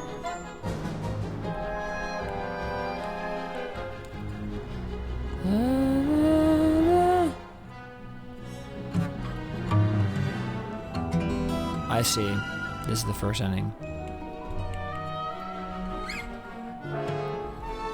I see.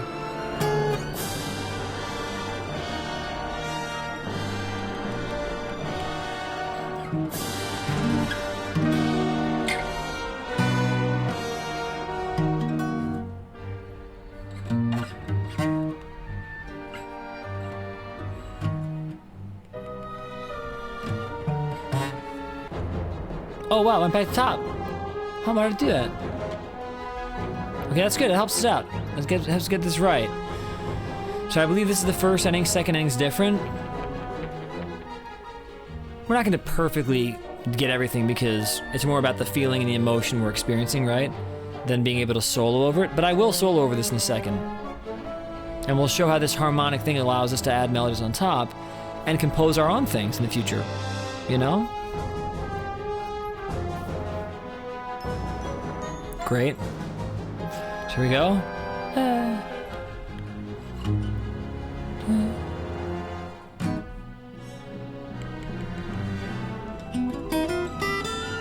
it's like B whole tone, really. I'll explain what that is in a second. It's great.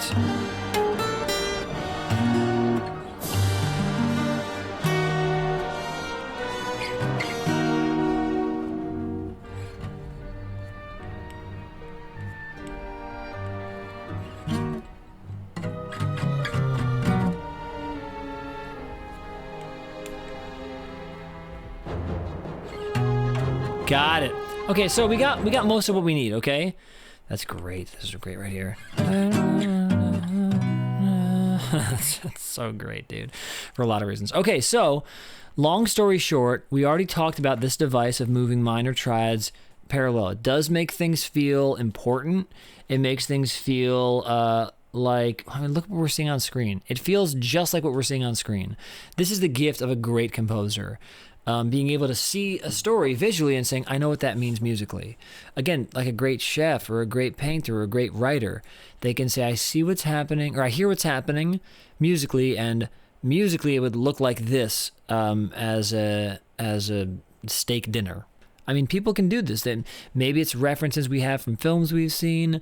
Maybe it's just the juiciness of the steak makes you feel a certain way. Who knows? But this visual of this sort of Jean-Pierre Jeunet, the City of Lost Children, this kind of thing, these chord progressions feel, in some ways, kind of French, actually, but they feel like they're very nefarious and important. This is just how I hear it. Just so you know, I've used analogies before on stream, and I've said how it feels, and I want to change, moving forward, how I do that. It's how it feels to me. You might eat Sour Patch Kids and say, ow, it hurts my tongue. Someone else might eat Sour Patch Kids and go, I love it, it's so sour. You might eat Indian cuisine and say, it's way too hot, I can't even feel my mouth anymore. Someone else may eat it and say, wow, it's very nice, can I have a little more? It's very tangy. So we all experience these things differently. There is no one right way. This sounds major to us. A lot of Americans, it's happy. Well, go talk to Plato, because this was not God's triad. Plato's mode was, that was God's mode. Doesn't sound godly to us, sounds awesome to us, but kind of sour, you know? Whereas this sounds so resolved to us.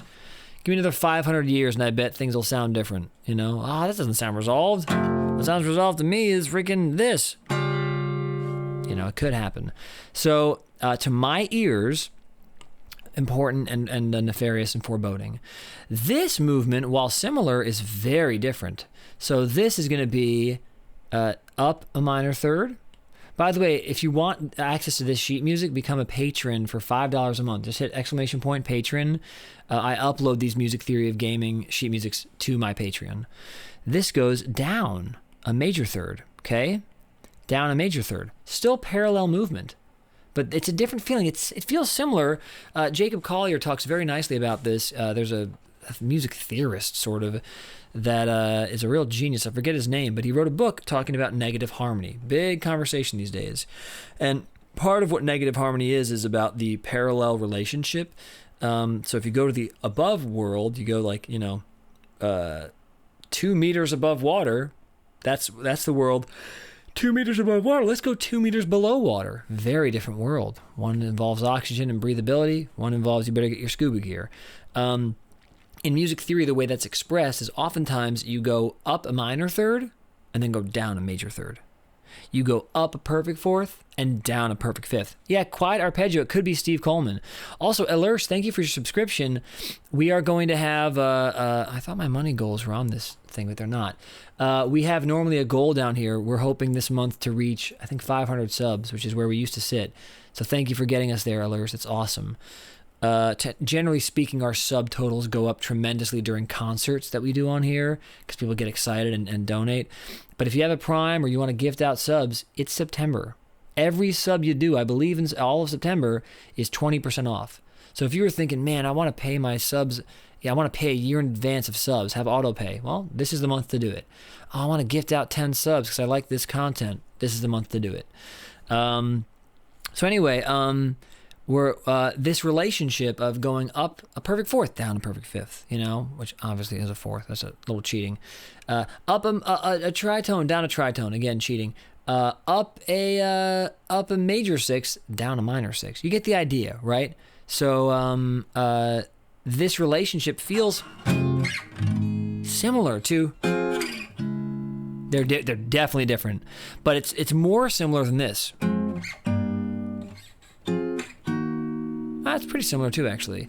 You get the idea, though. You want to go up and down. Sometimes it's a major third up, major third down, minor third up. That does give a somewhat similar feeling. So we love that. And then this D flat add sharp 11, I don't really know what to call this. I mean, oh, I see.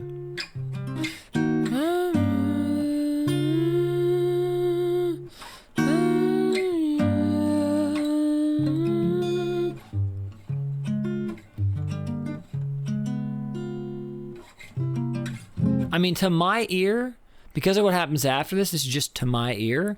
In some ways, if I was playing in a jazz band, the changes would say this, D flat add sharp 11, and then C7.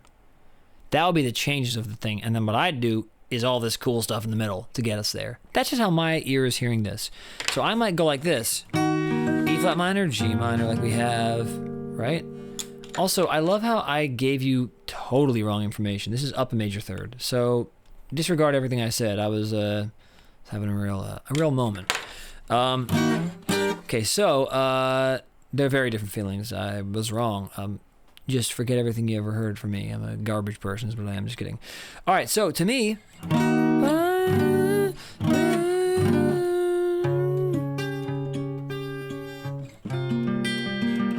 it almost feels like a flat six, like a Italian six chord without the 7, because this isn't here.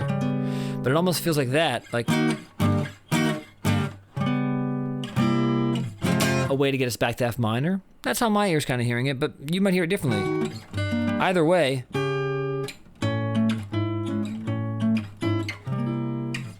it's just great writing. And we know that this section right here is kind of in the key of A major. That's how I'd analyze it. So we're going between the 1 and the 3 chord, right? And eventually that gets us back to this C7. Because check it out. The third of C sharp minor is E. The third of C dominant 7 is E. So it feels like a common tone. And the fifth of A is E. So we have a lot of E naturals happening. E, E, E. This is our thread. And then E here as well. That's our thread. The E natural. Look at it.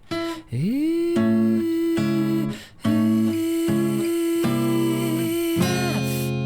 So we eventually get to F. But E is our device through all these chords. So this is actually a cool device they use in gospel songs a lot. As long as you're using the E natural to eventually go to get up there, you can kind of put any chord underneath it.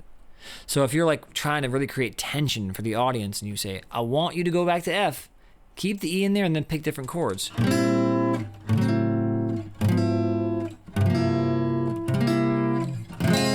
Wasn't the best writing there, but every chord did kind of have an E in it and maybe felt this lead.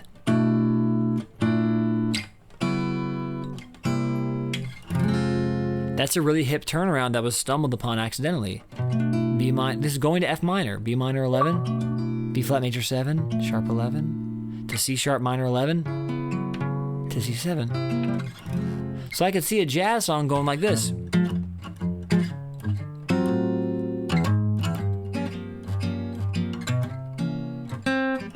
One, 6, 2, 5. And if I had a moment by myself during a break, I might go, and the band might go, dang, how'd you come up with that? It's like E natural, picked a random chord, E natural, picked another one, E natural, to get to this chord. I was always going to get to C7 and to that E natural, which is our leading tone to F. You know, so it could be.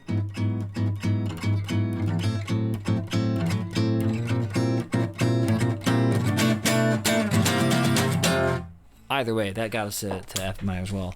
So we love all that. And that what that's doing is this, in my opinion, is taking us on the journey. You know, because these chords are already nefarious and foreboding. And then this progression here is, oh, you're going to go on a journey. Yeah, you're not just going to go like from straight up this. We're not making it that easy for you. And in fact, I just realized this G minor chord, really what this is, to me, is an extended 2-5. There's our 2 chord. There's our 5 chord. There's our 1. You know what I'm saying? It's like 2, journey, 5, 1. You know what I'm saying? That's kind of how I hear this. And this journey also informs what this was in the first place, which is like, it was a new key, but it was also kind of the 2 of this. Again, these are just, we're theorizing, right? Then B whole tone is used to get to E minor, which makes sense because B whole tone is very much like D flat sharp 11. Okay, so this thing, right? All those notes you're hearing are in the B whole tone scale.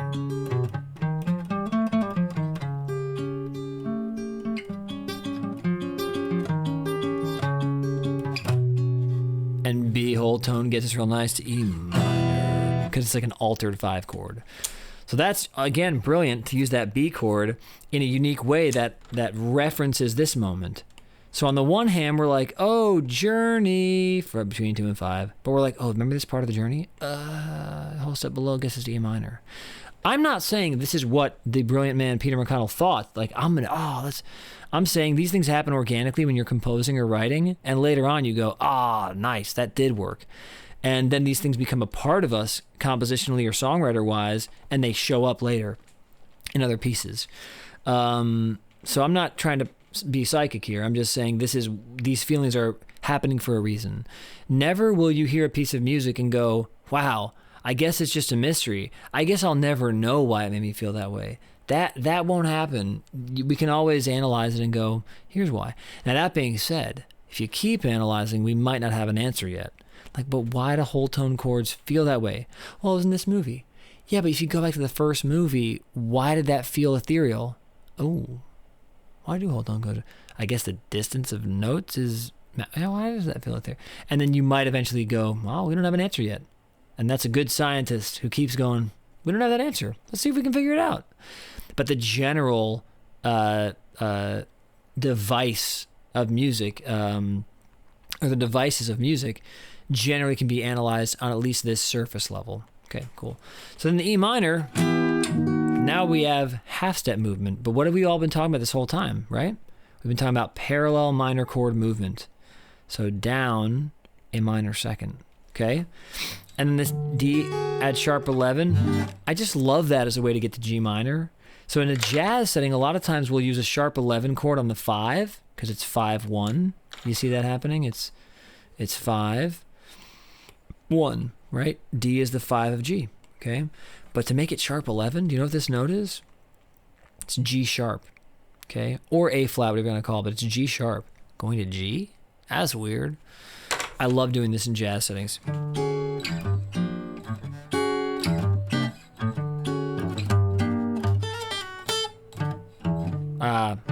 Sorry.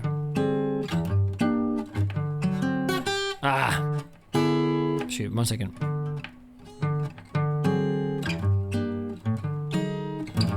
And a lot of times I'll take it and instead of resolving down like that, I'll go.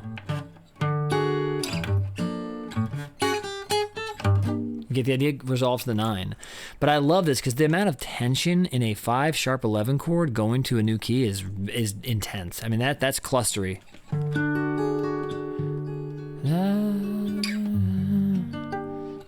Doesn't get much darker than that. It feels like a flat 9's happening, like we heard in that other piece that we're going to come up against.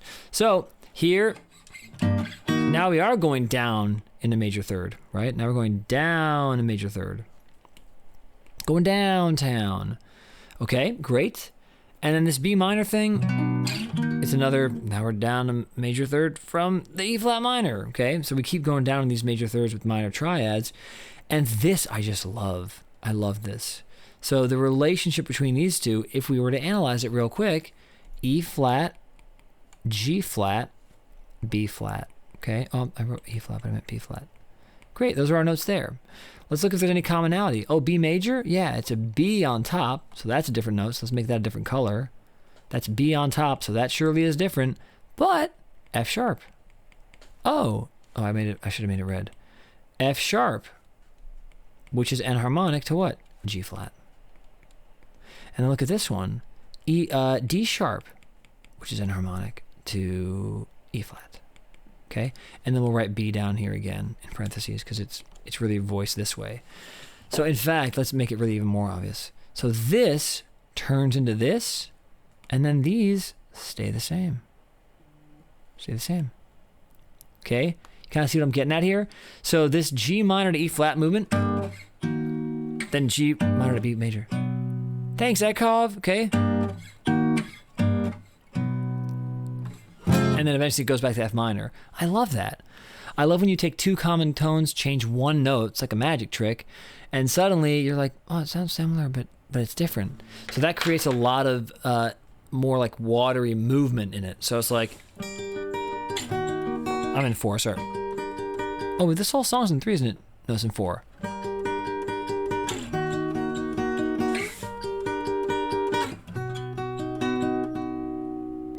It's definitely a different place, and yet our palate, it's like going from like lamb to steak. You're like, what? These are so different. You're like, but they're both from the same farm, and they're both meat. And like, I can definitely mix lamb with steak, and maybe even chicken, and make like a weird, I don't know, dish. I don't know what the dish we call, like a freaking meat pie. So it's not far enough to where you're combining like, oh, I'm gonna combine those Sour Patch Kids I had from earlier with my steak. That would be like a whole different situation, you know? If you were to go, whole different meal. Like, whoa, that we went to a different type of meal. But this is,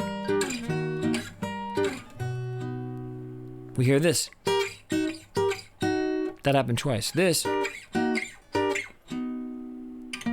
note became this. So just all around, this is great composition for a million reasons. It changes keys in a very quote-unquote unnatural way, which makes us feel like something is afoot. We use a lot of storytelling devices to make it feel like we're going to go on a journey in between some pretty standard changes. We use very odd 5 chords to get to new keys. We pair up together whole tones with other cousins of whole tony type chords, like different roots. In fact, over this A flat minor, we haven't even talked about it. The trombones are going, which guess what? Those notes are whole tony, just like this. But because there's an A flat minor triad happening, it feels like a minor 6 chord, which is kind of fun and sour. Okay, like something sour is happening. We have, common tones being shifted between 2 chords.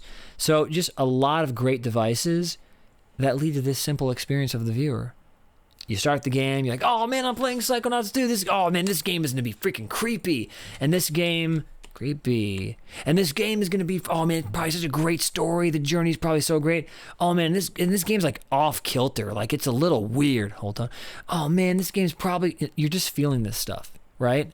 You're not analyzing it. I wasn't either. I'm just experiencing it. Now, as someone who loves music theory, I did say when we started this, oh, parallel minor triads moving in, unique ways and all that. So you'll pick up some things if you love theory and love ear training, but in general, you'll just experience it and you'll love it. Garcon, yes, I'd like my steak sour, please. Garcon. Hey, Super Sexy Centaurs, it absolutely will. You can rewind concepts. It'll be on the VOD for 30 days here. I might take some time tonight when we finish to, let's also get into the game because we have to go to the level we want to get to. We may also, I'm going to mute the games right now for us until we get to where we need to go. We also might, I might find the energy and time to do a super edit of this, which means I will download the VOD, which will take about 45 minutes once they convert it, or conversion, and then it's like 2 or 3 minutes to download. And then I will put it in my Final Cut Pro or Adobe Premiere Pro, which take forever. They do not understand OBS's transcodes. And I'll go in there, and we're gonna get to this level before we put on the sound. Wait, how am I hearing it? I'm still hearing it. Oh, out of the headphones. It must be coming from the headphones. Collective unconscious. Oh, let's just do this. Let's get out of this brain. So it'll take about a couple hours to do this because of how slow OBS is to transcode it again. But my hope is that I can put together a super edit of this, just the music theory of gaming part plus Andy. Because I believe after this, what we're going to do is finish up Psychonauts 2 and 100% it. And then tomorrow, or maybe after that even, we'll do Psychonauts 2, the improvised musical. I want all of these things to be uploaded easily and separately, so we may wait until tomorrow to do Psychonauts 2, the improvised musical. But anyway, while this is loading for the next 500 years, hey Laura, hey Vanessa, Quiet Arpeggio, I love your name. Keep it quiet, you know? Also, welcome to all the viewers. If you're new and haven't followed this channel yet, what the heck, man? What? Just kidding. Welcome. Very nice to have you here. We're diving back into what this channel's all about starting Friday. We're doing live learns and crazy stuff. Okay, Adrian, so then we will, I think that gives us even more of the reason. Yeah, what the heck? This load time's tight, right? So yeah, super sexy. But the actual VOD will be up, the whole thing. I have a thing in my YouTube now. It's just called Twitch VODs. It's a playlist that's going to be like 100 freaking things long very soon. And not just because we're going to be streaming, because I have VODs that I have saved on my computer, and I'm just going to upload them and they'll go live pretty much immediately. Now let's listen to whatever this area is and see if this is an area we really wanted to analyze. Let's find out together.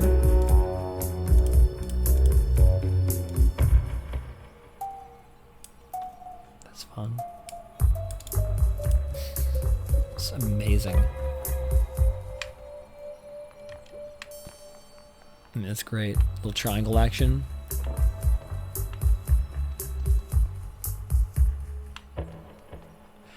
It's fantastic, but I think we want to get into areas. Oh, I love this area. Okay, perfect, Laura.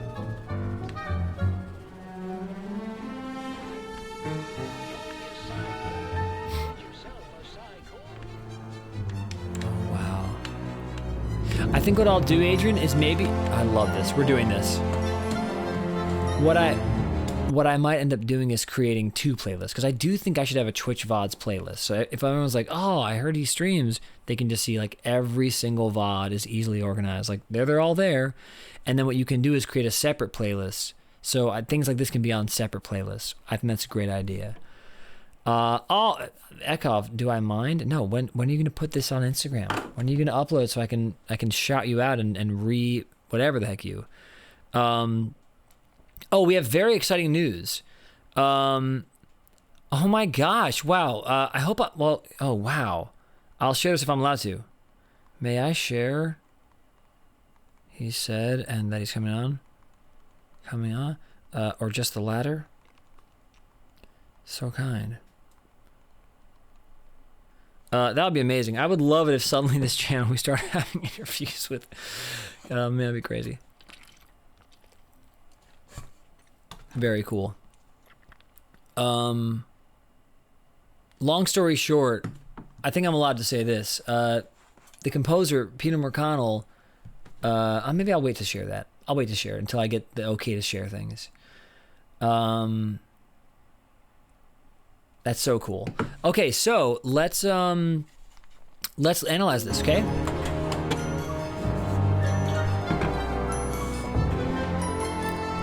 What are we hearing? What are we hearing? I talked about it 4 or 5 times when we were playing the game. I kept saying, oh, I love this blank moment. What are we hearing? What did you just hear there? It is very Harry Potter. Right. When people read whatever. A lot of people do a second YouTube channel to keep their main video feeds clean. Right. But I don't know what my YouTube personality is yet, normal. So I think I'm going to keep trying things out. So Psychonauts VODs uploads, all the VODs coming up there. I'll also do specific content for YouTube. So I'm kind of like still in that thing. Fantastical, great. But what musical device did we talk about? There's a certain type of chord progression happening here, really a certain type of harmony, a certain mode happening. And I believe I said it a lot. It's just so good. It's so good. To have an atrium, right? Basically your home base, your hub. Okay, kind of, okay, Ekov, yeah, it is kind of whole tone. But it's a little different, because whole tone would be, whole tone would be,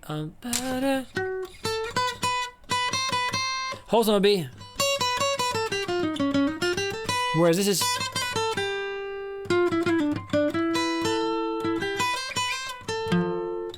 whatever the actual root is. So very close. Whole tone certainly does contain that note. If we're in the key of F. I don't know what key we're in. What are we in? What are we in? Yeah, we are in F. So whole tone contains a B natural, right? But you know what else contains a B natural? Lydian. This is a very lifted, magical moment. So we talked before about how augmented triads are about... what's the word? Potentiality. There was another word I used. They're about possibility. Lydian, yeah, whole tone, augmented triads are very whole tone, and they have possibility and potential. Where is it going to go? I'm anticipating where it's going, right? And if it never goes anywhere, it's even more fun. Like, I'm anticipating, oh, okay, whoa, we're just living in this land of floating. We're never going to hit the ground. And that's used in this score as well.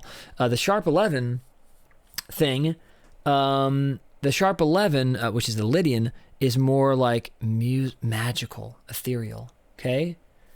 I like that you said Phrygian. That's okay, Vanessa. So, Phrygian is a little darker. Phrygian, Vanessa, which I also do in my shows, and you've come in to see them, is this. And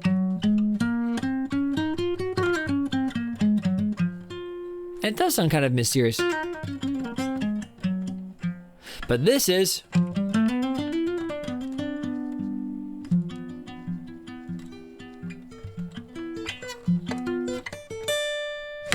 it's great. So Lydian is magical in a different way. They're both magical. All right, let's listen. So let's go back to the start of this. So first off, this is the opening theme. We love the opening theme here. This is atrium underscore.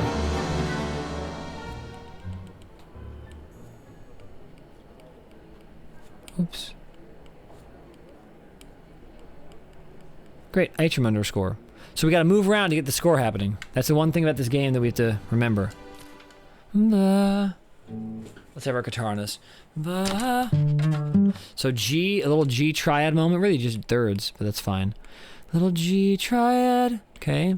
And we just write slashes here because we're just trying to get the harmony, not the exact form, always. She went on vacation. Ah, little G add 9 moment, you know, add 9 eventually. We love those sort of things, very Toy Story. Oh, the cello is so nice.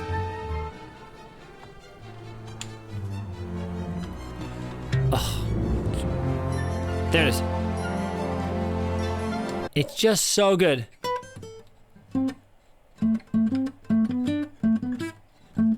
Got it. Got it. Right? Oh. I don't know what it is exactly.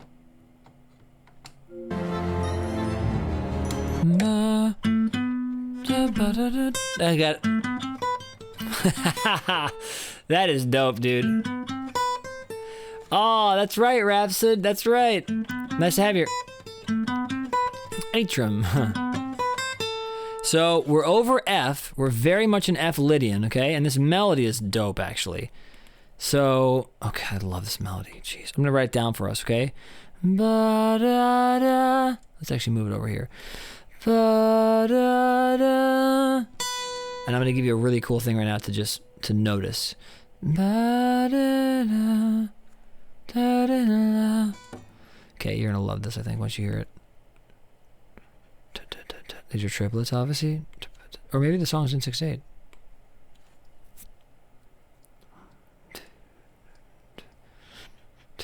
No, I think these are triplets. I think these are for sure triplets. I think we're in 4/4. Because 4. Yeah, great. I love that. Oh, this is just so dope. And then it repeats that again over a different bass note, right? So first let's write this one, copy, paste. Okay.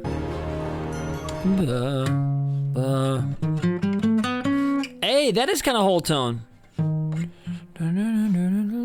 You know what? That moment, Ekov, is whole tone.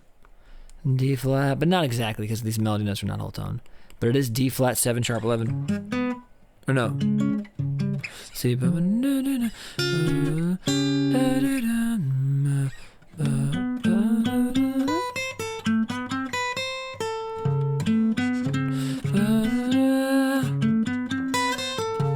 it is.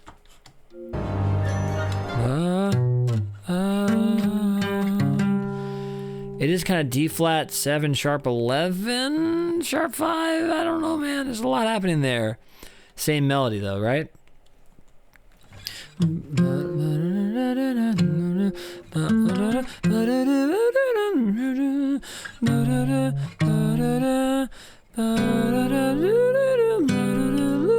It really is D flat 7 sharp 11. Beautiful. So cool. I see. We gotta hear that again. Because I think the D flat comes in with a different melody. Let's listen, let's listen. I'm gonna put the controller down so it's always moving. I can't do that, I have to keep moving myself. That's fine.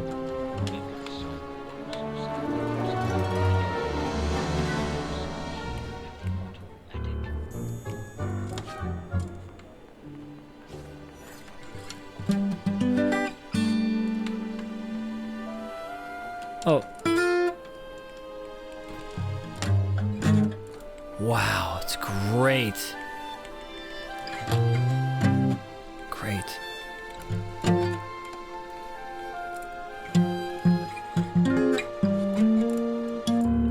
Wow, so dope. That's great. That is great writing, I'm sorry. That's fantastic.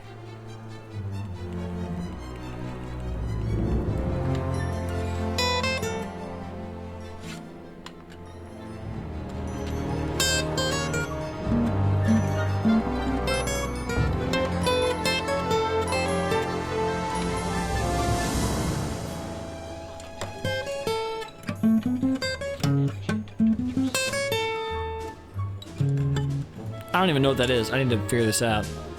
I think it's C sharp, C to C sharp to C. Let's see.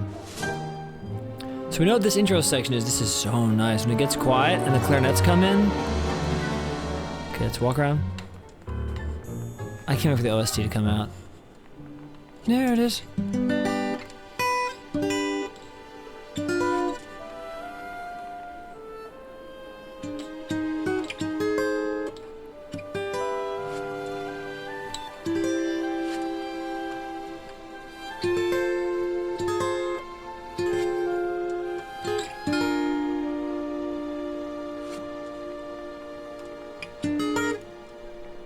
Oops.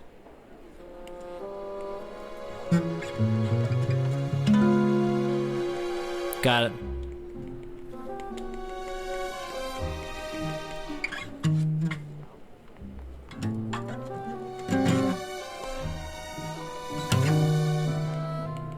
Okay, got it.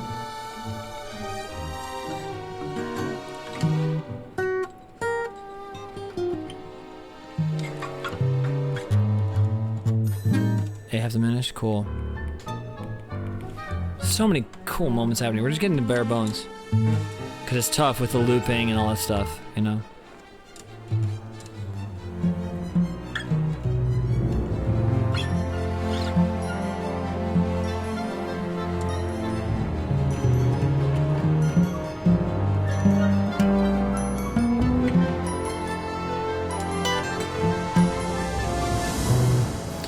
I wish we could listen to more of that section.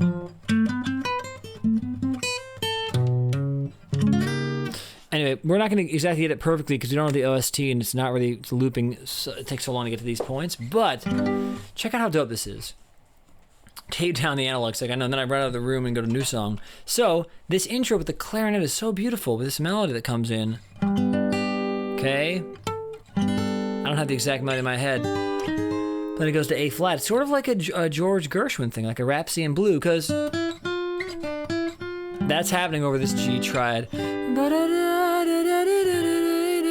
It's you don't really feel like it's a G7 because the chord isn't. The chord is G major, and the melody is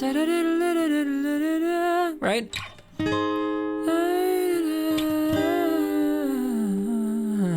Then these chords, it's like this 5 was always 5 to 1, and so it feels like we're going to a new place, but it's a very simple new place because this could have always been a German augmented 6 kind of to 5 chord to 1. So this could have always been a preparation. By the way, thank you to Preparation H for sponsoring this stream. Just kidding. 5 1. So now we're in 1. Now we're in the 4 chord. We're in the minor 4 chord to a flat 7, which is a borrowed chord, right? That's this chord right here.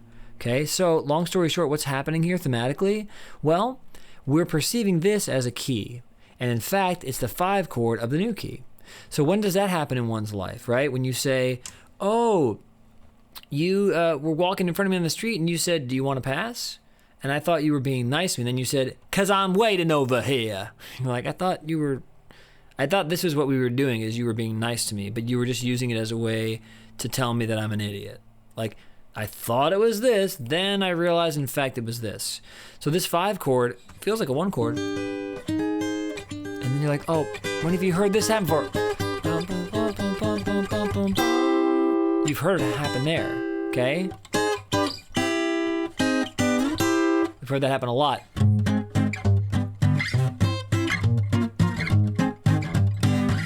But we didn't know, because it was just, we figure we're in G. It goes to C. So it's kind of a precursor. 4 chord, we're totally in C. Then F minor. And we're like, oh, minor 4, here comes the 1 chord. And they go, nope. So this is mode mixture, very simple mode mixture. We're borrowing from C minor, and we're using that not to get to E flat though, because then this Lydian thing starts up, and then I think goes something weird. I don't know what it is. I have to listen, but it's like 3 minutes in. So long story short, it's a very similar melody. Here's the thing I wanted to focus on. If this were not over F, it would sound so different. Can I play this melody for you with a different bass note? Will you allow that? Thank you. Here it goes. Here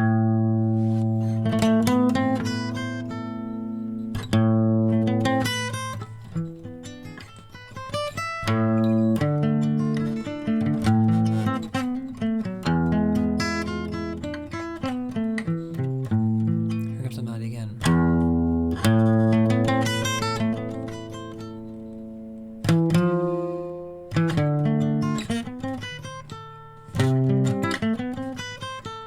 Doesn't sound like it does at all in this song. But watch what happens when I put an F under it. And I'm gonna put an E under it. We're gonna change. No, I won't put an F under it. Okay. So it's kind of magical now. Whatever happens here, I don't know what happens here. But all this stuff, very whole tone bass notes, and then it's just so beautiful. It's this Lydian thing over whole tone. Exactly. It feels exploratory. I love that, Brink. That's a great way of describing it. Fantastic. That's how it feels to Brinkwater. A minor, it feels at home. F, it feels exploratory. And if I put it in E,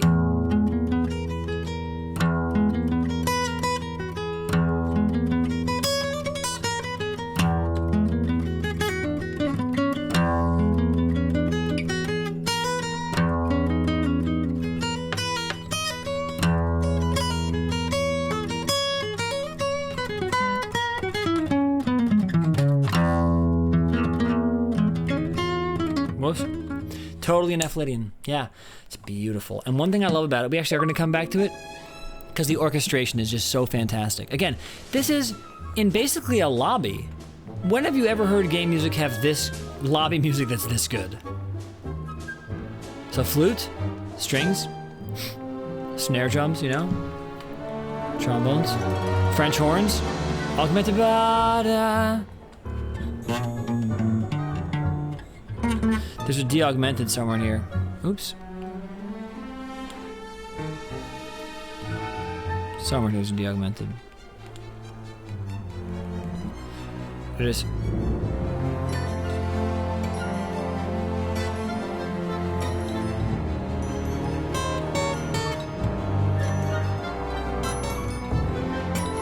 God, it's just so good.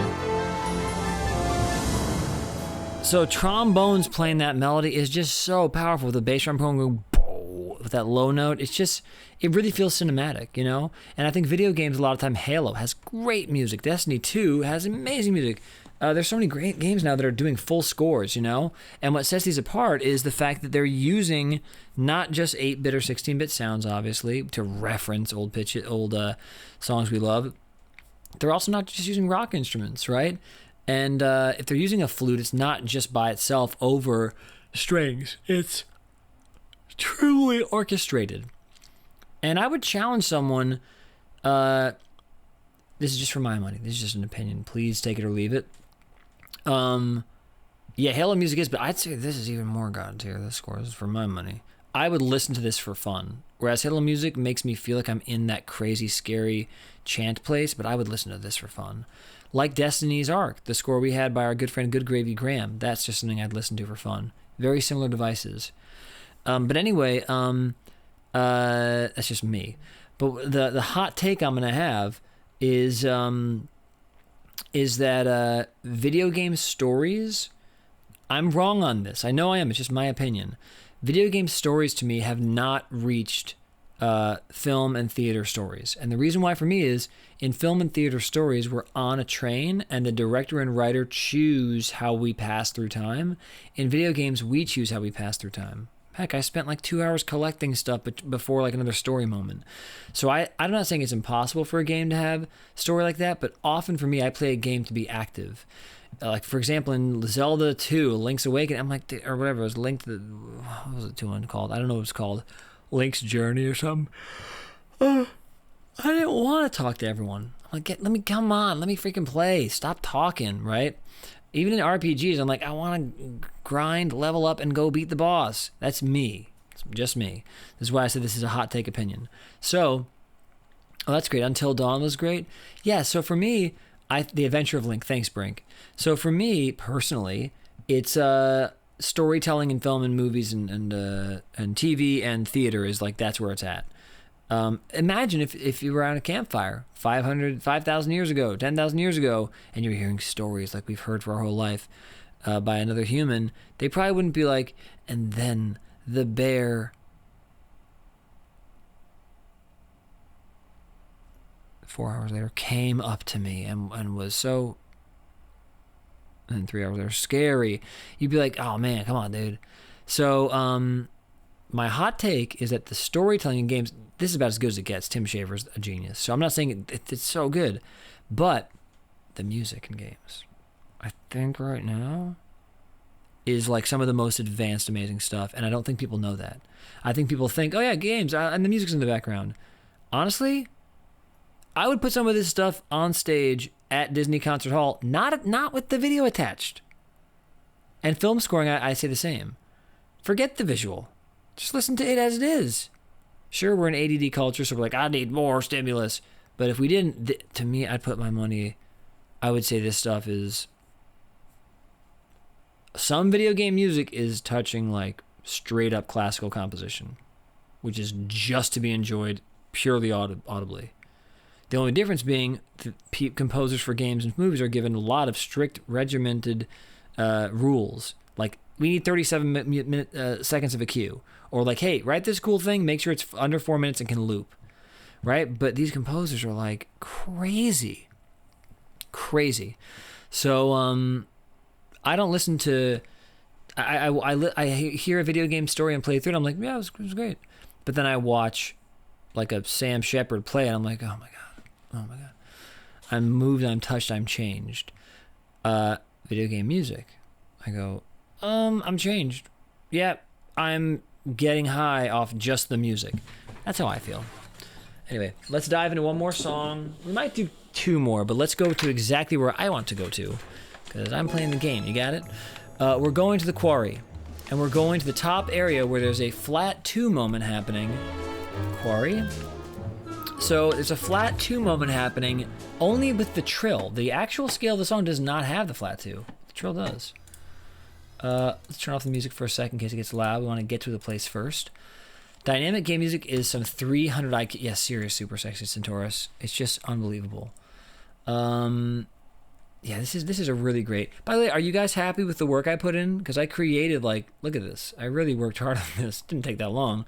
but I found a transparent PNG to put on the music theory of Psychonauts. This will go up to our Patreon tonight. And then I did that there. And just using the logo, man, we got to start using the logos. You know what I'm saying? For real, though. That needs to happen. What separates this movie score from classical music? So to me, Mel, not much. I mean, point I'm trying to make is I don't want to down talk Dvorak. I don't think any video game composer or film composer would be like, yeah, let's say that we're all equal. I think most video game and film composers would say, oh man, I ain't Dvorak, but I would say it's a lot closer than people think. And I would say in some ways it's there. I love, we might need to do this level.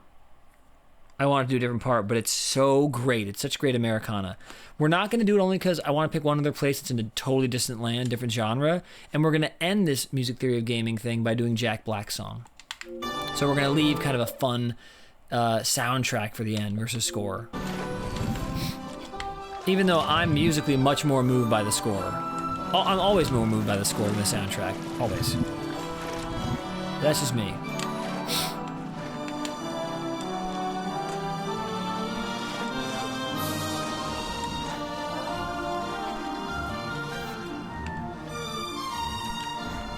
Clarinets are just so nice. The strings, I mean, this really, guys, this is like a straight up film score. You have the strings happening and telling a story, and then the clarinets and flute are responding, and there's such great orchestration happening. I mean, I hope you're really experiencing this. It's really remarkable. Major scale walk up, just walk into that scale. And that harmonic movement's so nice there. Major scale.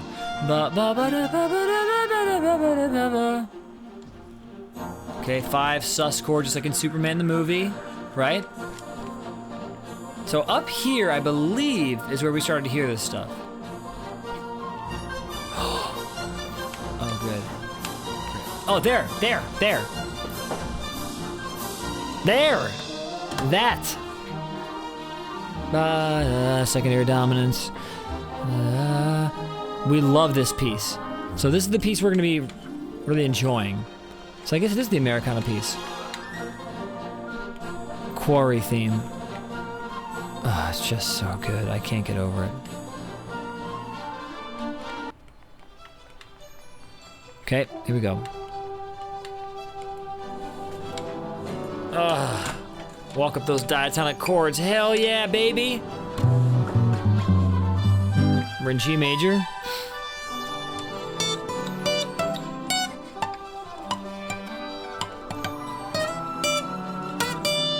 So what did we say earlier? We said major pentatonic is a big thing in Americana orchestral scores, right? We said that.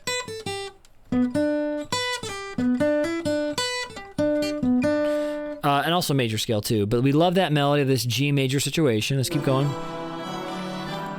Now I said diatonic movement, right? Ba, ba, da, da, da. So what is that? We're gonna kind of slightly guess here, and it might not be F sharp, D over F sharp. No, it's not that. It's not that either. It's D7. D7 over F sharp. It sounds like to me. Yeah. So.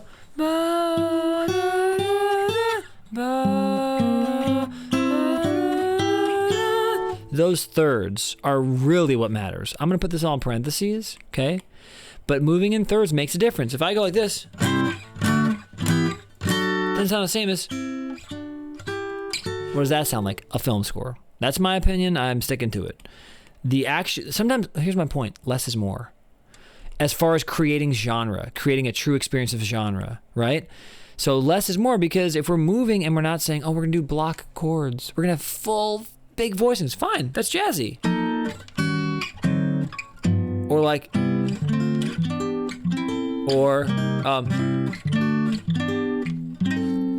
that's kind of jazzy and kind of like modern pop R&B, but less creates new genre. Wouldn't you say, let's use another food analogy, wouldn't you say that having just a bowl of Cool Whip is different than Cool Whip and strawberries? Wouldn't you say it's like, it's not exactly just taking away the strawberries, it's like a whole different freaking meal? What is this? I'm just drinking up Cool Whip? But you add the strawberries, you're like, oh, it's that thing where you have like strawberries and cream. It's a whole different feeling. Well, take away the strawberry or take away the Cool Whip and now you just have the strawberry, right? See these notes? It's really, really remarkable what this can happen with just the French horns. I think it's French horns walking up. No, it's trumpets. Great. Guess what happened there? We changed keys. And we didn't change keys in a cheesy way, right? I'm not saying that I was going to use some names. I'm not going to say them. But we didn't do it in like a cheesy pop way. We go up a half step, go up a whole step to make the singer sound more impressive. This isn't to get impressive. It's to take you to a new place. And this quarry has a Centarium or whatever it's called, Centorium, or the isolation chamber. It has Otto's place. I mean, they're different. Even though it is the quarry, at different places. Even though these are both major, they certainly are different places. Let's continue. Up. So just B flat major 7 arpeggios, eh? Right? And with the clarinet and then a flute. That's a nice feeling. Oh, was it E flat over? It might have happened over an E flat chord. It may have been E flat sharp 11 because I experienced a sharp 11 and then I was like, oh, we're not playing any natural. So perhaps there was an E flat bass note at one point there. Yeah, there is. The 4 chords happening. So E flat major 7 sharp 11's happening. So is B flat. So we're in B flat. That feeling, what we've talked about on stream before, and this is really, really important. Yeah, Mel, it is very nostalgic. Yeah. It feels like a film from the 90s. It also feels like that movie Wild Wild West with Will Smith, like the Americana orchestral stuff. Back to the Future 3 had scoring like this. So we've talked about this on stream a lot. We've never had it explained exactly like this. Those melody notes are from B flat major. You can arpeggiate over any note. We've said how any note in the major scale pairs well with any other note in the major scale.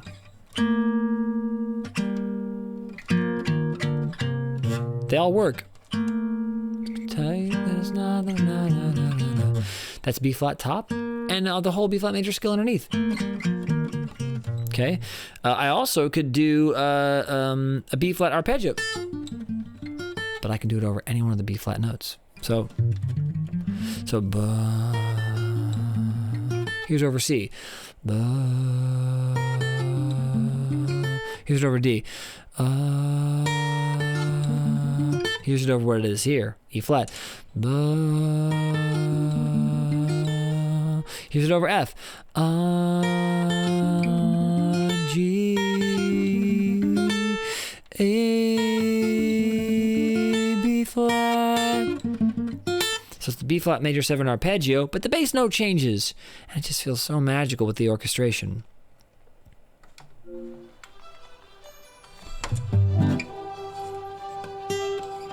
French horns. Now what did I say before? I said G major pentatonic is the Americana scale. I wasn't joking. It's not like you say these things and you experience them and then you go, oops, this song didn't have it. No, this song had it. Because the melody we're hearing in the French horn is this. We're hearing bum bum 6-1. That's our French horn. Okay? So I'm telling you, if you're like, I want to write an Americana moment, use G major pentatonic and use it with French horns like that. That's smart. That's how it works. So you want to, maintain this thing. If you were, again, I'm going to use another food analogy. If you were a blind taste tester, you tasted soda, you'd be like, oh, wow, that's totally Pepsi or Coke or soda. It's like carbonated. Next thing you put in your mouth, you're like, oh, that's a pizza. You know what I'm saying? Like, these are intuitive. You may have experienced Americana and like old classical Western scores, and you're right. And what I experience is yes and. American scores, aka freaking major pentatonic, right? The only difference between us is I might be able to recreate it because I know it's a major pentatonic scale that creates this moment with big strings and major pentatonic. It's a terrible melody, but that's totally American. All right, let's do it in an E so it's easier.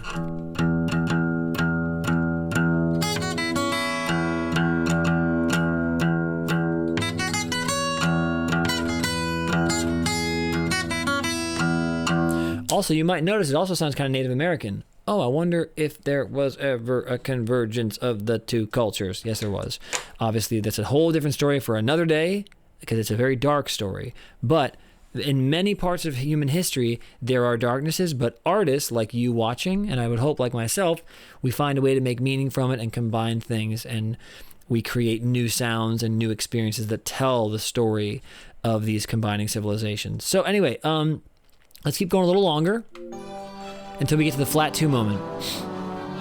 We are talking about that. That's that section up here. What is that scale that they're using? It's all from major pentatonic. I don't hear a C in there. No, I don't hear it. I hear it. Those are all from G major pentatonic. So that's our G dominant 7 for 1 moment. So let's write that down. Then we have this color also being in this song. Okay. Okay, then what? Walking up them, diatonic thirds. And that's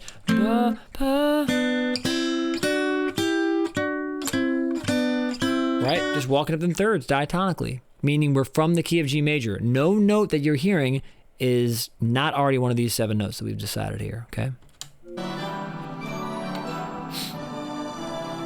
Love it.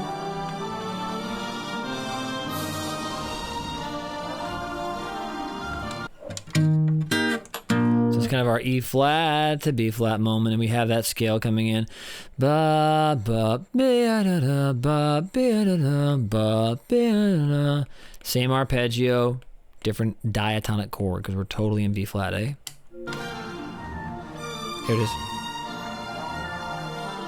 And having a flute play the melody, as you heard, and then clarinet, what does that feel like? To me, feels like 2 different birds. Like, I was going to say toucan. Like a bluebird saying it, and then like a freaking woodpecker. I don't know. It's like they're both sitting in the same register, same octave, if you will, and they're different instruments. They're like different types of birds speaking to each other. So we love that. By the way, all this work we're doing together, you can do on your own, right? And if you're wanting to compose more, listen to 10 pieces like this and take notes. And then you're basically getting a college education, like a 2-year college education, because you're just going, oh, that's what the orchestration is. I'm going to do that in my thing. Let's say I get a job next week. Hey, we want you to compose your first video game. I would sit down for a week. I'd do research. I'd ask the director, what are you looking for out of this? Oh, I want it to feel like an 80s freaking action movie. I'll go, all right, I'm going to listen to 10 80s action movies. What instruments are they using? You know, what's the tempo of the song generally? How is the story told through music as far as the shifts of the, the conflict and the resolution at the end and the development, etc. So you can all do this yourselves. We're analyzing this score because we love the game and we're learning from it together. But this can all be done in your own time to grow your orchestration and composition. Oh, dang it. Well, we got to wait for a second. We got to get to the flat 2 stuff because it keeps restarting, okay? So we'll figure out what key we're in when that happens. But look at this. Look at this background. Does this music not make so much sense? Look at this. It makes so much sense. Look at the sunlight coming through. American railroad mines, right? Come on. Coal mines. The trees are clearly pines, I guess, or American breed of something. Great. E flat. Strings. Flute. Clarinet. Clarinet. Clarinets. Taking the melody. Yeah, Indiana Jones. Totally. Here we go. 5. First inversion 1. 4. 5. Sus.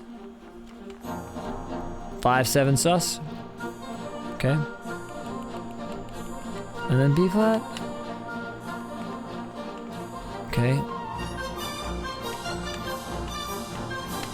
There you go. So we're still in B flat.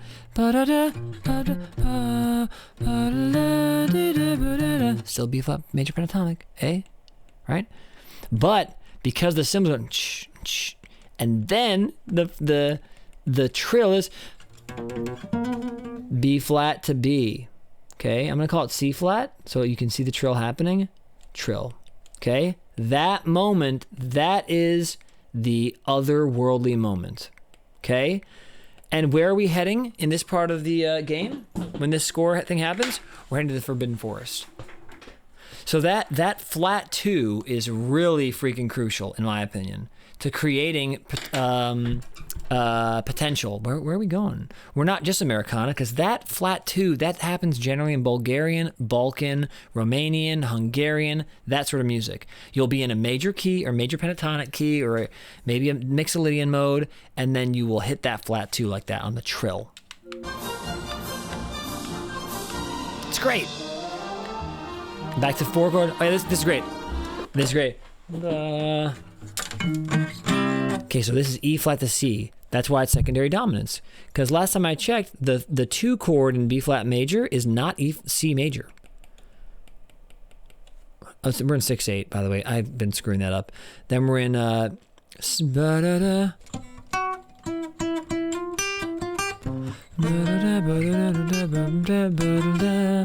we're in C major, right? It's kind of C flat 7, C7 in some ways. Oh, it started again. That's my favorite part of it. But anyway, you can see that happening too. That secondary dominance also feels Americana, kind of. Anyway, we did enough of this piece, but I love this piece. I love the quarry theme. I think there's something really, really magical about it. We looked about how less is more, right? So stacking thirds diatonically and not allowing a fifth to happen. Just the thirds, the 1 and the 3, less is more sometimes. That makes it sound orchestral. That makes it sound compositional versus block triads moving up. And again, you'll notice too, this also, one reason it makes it feel more quote unquote classical, I don't mean the classical era, I mean what people generally call classical genre, is because in classical music, you tend to stay away from this action. And I'll show you why. This is a part writing thing. So if you do this, you're going to sound like, what's the phrase? Different nationalities have a name for it. Like you sound like a Goyim or you sound like a Gringo. Whatever that version would be musically, you sound like someone who's maybe uneducated. In a cool way. Can sound like punk rock, can sound like rock and roll. But most people in the classical world are going to say, you broke a rule. What's the rule you broke? Parallel fifths. Okay? So these do not happen. Doesn't happen here. For people who are going to get it on Patreon and look through this. Okay? Doesn't happen here. Okay? So this does not happen. Okay? This does not happen. We're going to be like, doesn't happen. I don't know, freaking whatever. Point is, this is a parallel fifth. Fifth. And this is a fifth too. And they moved up. Technically, this one's okay. No, it's not. It's not. C goes up a whole step to D. G goes up a whole step to A. Broke the rule.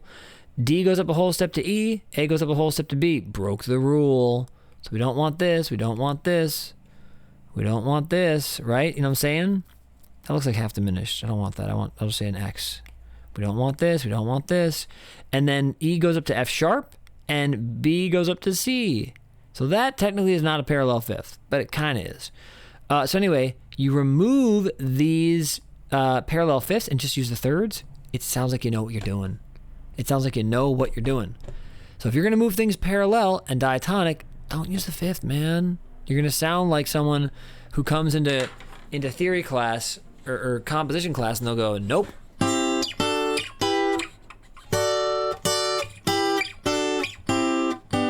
We don't mind that in pop and folk and rock music, but if you go, you can't deny that sounds way more elegant.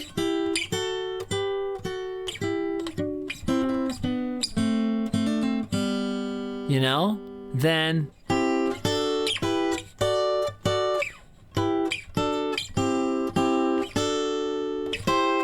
I guess it would be that. Sounds fine. Sounds great, actually. Just sounds like not classical. Not super educated classical.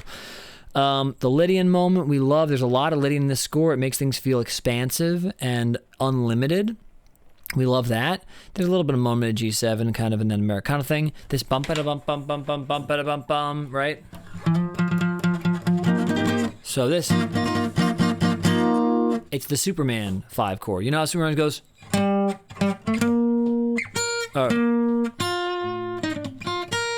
No, wait, that's Star Wars. Sorry. Oh, it happens in Star Wars too.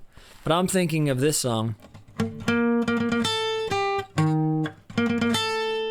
Ah. Yeah.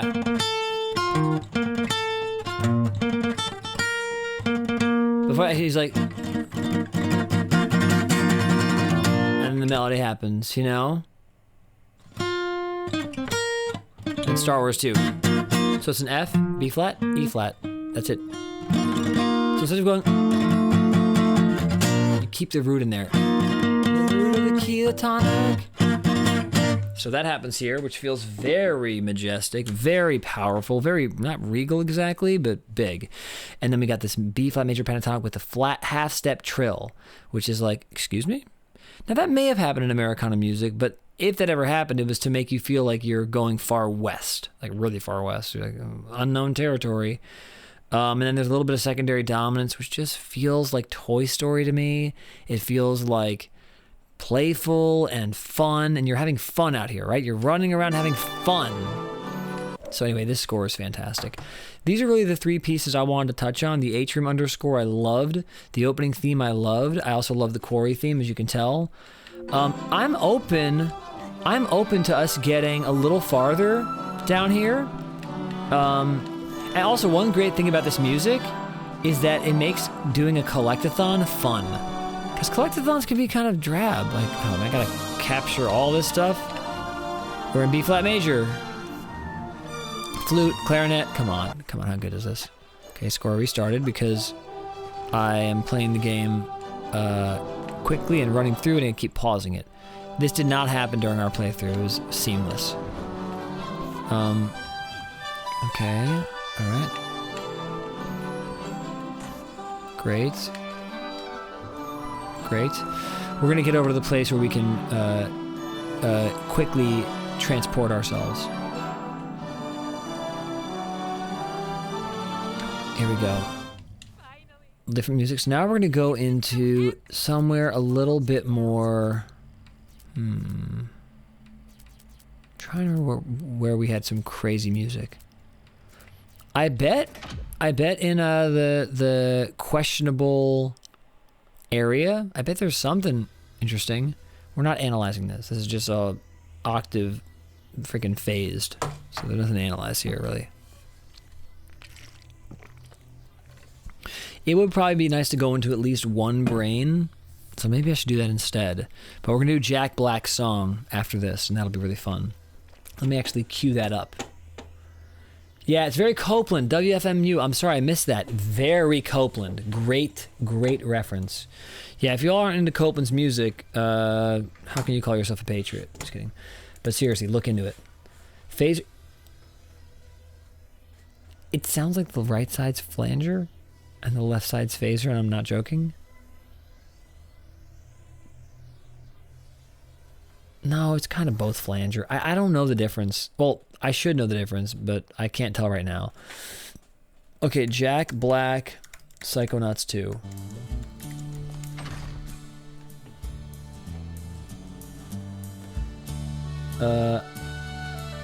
Psychonauts 2 song. Oh, real quick, I was just wondering, what freaking scale is that? I was going, that melody was happening in the quarry. It's major pentatonic. But now there's an acoustic guitar, which makes it feel a little more folksy, a little more relatable. The quarry is expansive orchestral Americana. The questionable area right now is down home Alabama roots. Appalachian Americana. That's my way of hearing it. Maybe Irish, sure. Irish live in America. So what's this song called? Jack Black sings as the Psy King. Full music video. Oh, great. We're going to have to watch this together, aren't we? New owner, I brought in one of our first and oldest customers, Wasim McNabe.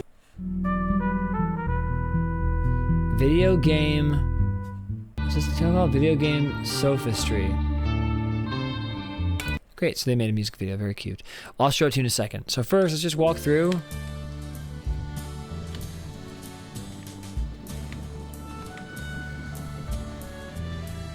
A little more major scale.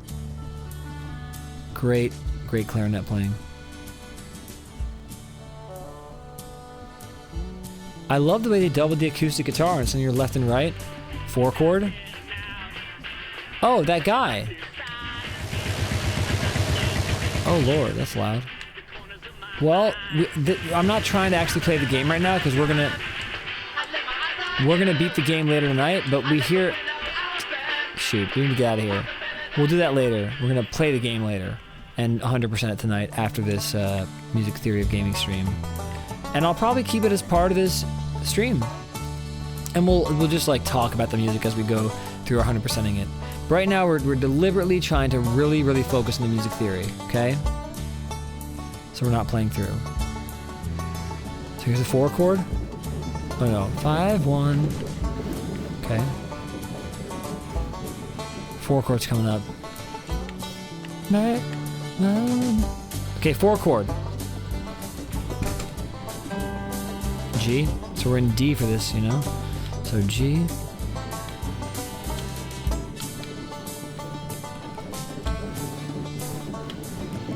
We're in D for a lot of this, and then G.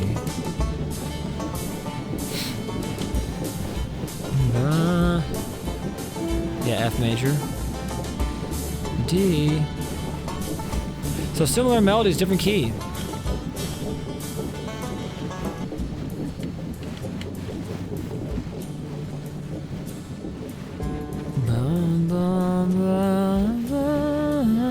So 1, 2, 3, 4, 6, 1. Right, so it's almost major pentatonic.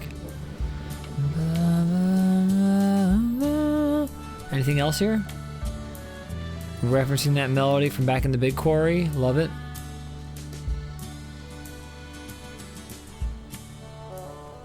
What a great game, I'll tell you. Loops. G. And it walks up the key of G major. I mean, this is legitimately in G major. Feels like a... Yep, G Mixolydian. You're right. Back to D major. Oh, D mix. And there too. Before it was not really. F major. Back to D major. That's a fiddle too. Fiddle, right? We have fiddle. We have acoustic guitar. We have banjo. Okay. Okay. So notice how the instrumentation is really what changed here. And a few things harmonically. And suddenly it sounds Americana. Equals Appalachian. I really feel like this is Appalachian. And I say that as someone who has Appalachian ancestors. You know? Whereas in this piece, orchestra equals Americana. Right? Great. You know what I'm saying? Cool. All right, so let's, this is gonna be called the QA theme. QA theme. So now we're coming to the finale of this, all right? So let's create one more page. Let's pause this. We are now at the finale of the music theory of Psychonauts 2. We're on our way. So let me copy this and I'll say that again for this super edit so it looks elegant. Paste. Great. Music theory of Psychonauts 2. We are going to pull up this video, which I should be able to show you. Oh, did this button not work yet? Huh. Oh, I decided to not fix this. That's fine. We'll bring it over here and it'll easily work. So, we're going to bring this over here and we're going to use our Chrome. There we go. So, we're going to watch this little music video that Jack Black, I don't know who made it, probably just some random person having fun with the game. So this is going to be called, what's the name of the song? It's called, I thought it was called Brain something. Am I tripping on that? Jack Black Brain Psychonauts song title. Something like Brain. Brain in a Jar. Great. So we're calling this Brain in a Jar. And we're going to analyze this. Brain in a Jar. Jack Black. Okay, so let's analyze this. see what key it's in, etc. Here we go. Not that. That's their intro music. Nice. Oh, we already started analyzing this.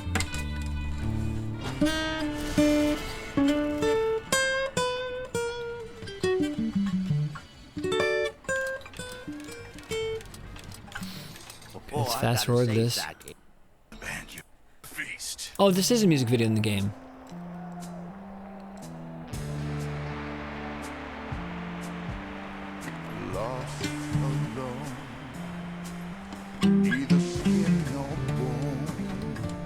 So kind of D blues, you know, because there's a minor third, but it's kind of major. You know, so D blues, I'll call that. At the bottom of a lake, a frozen feeling. That feels more F minor 70. Pulled me back up, I started.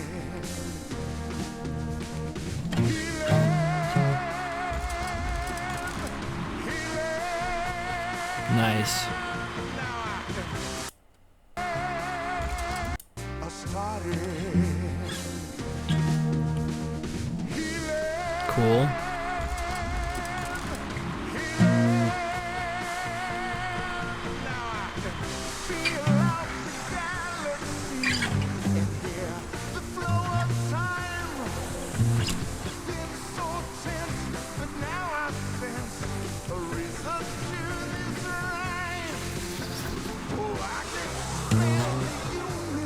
Okay. Okay.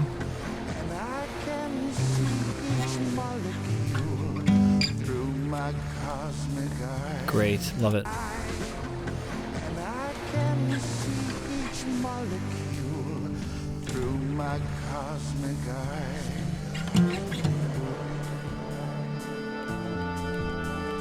Senses are the magic keys.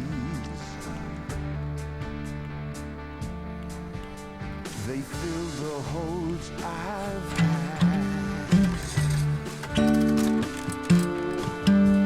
Unlocking all my memories, which I never. Okay, deep bluesy kind of stuff.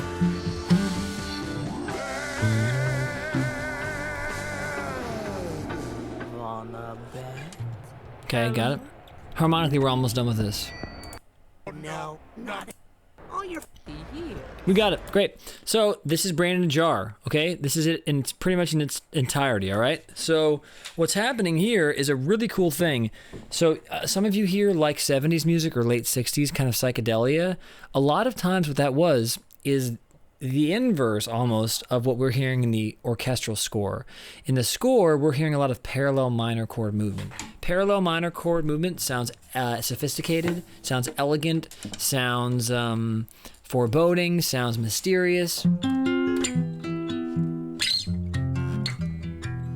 Right, you might hear that in like a Julie Taymor film, like a Shakespeare film, right? You might hear Elliot Goldenthal, what a composer. You might hear this. You might hear that in a Danny Elfman score. You might hear that in a Howard Shore score. All these parallel minor movements, right? Parallel major chord movement, conversely, this happens in a lot of rock music, especially from the late 60s, right? So going like, especially that exact movement, because that's kind of like, it's sort of like 4-1-4-1. So these are plagal cadences to my ears. Okay, but in any sort of rock music from that era,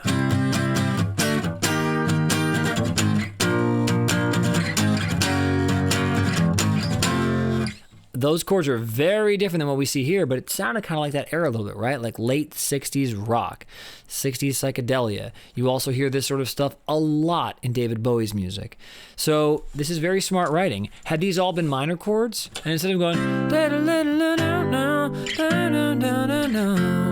it would have sounded like this.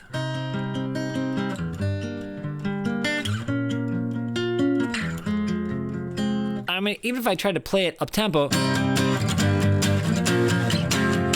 it just sounds elevated in some ways. I'm not saying this is worse. I'm just saying it's a little more interesting, like weird and bizarre, and oh wow. So so I really think this is a great use of different style harmony that was not in the score. This is the Psy King. Take a look at him, right? So these chords make sense because we're departing first off to Jack Black singing. This is a soundtrack song, not a score piece. Number one. Number two, this level is about this psychic trip and journey. Well, what better chords to use than parallel major triads, you know, that also make sense on their own right. They're parallel, you know. When I say parallel, it means they're shifting without any sort of key reference point. They're just, these actually do have a key reference point. This is sort of 4-1, and this is in the key of G, okay? And this is sort of 4-1 in the key of F, okay? So they do have a purpose, right? But they're all major.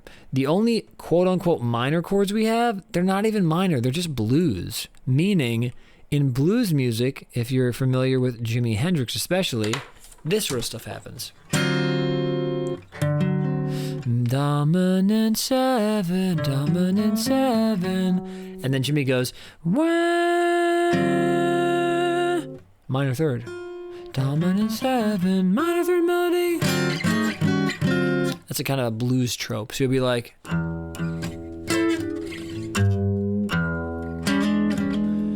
totally E7. And we'll go,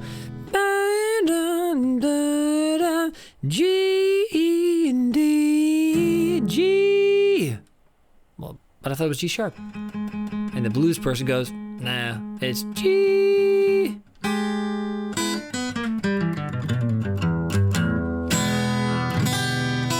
You feel me? So this D, it's like, really the chords that are kind of happening are like this. So we have sort of this inversion of that blues concept where minor, totally minor, but the chords are kind of like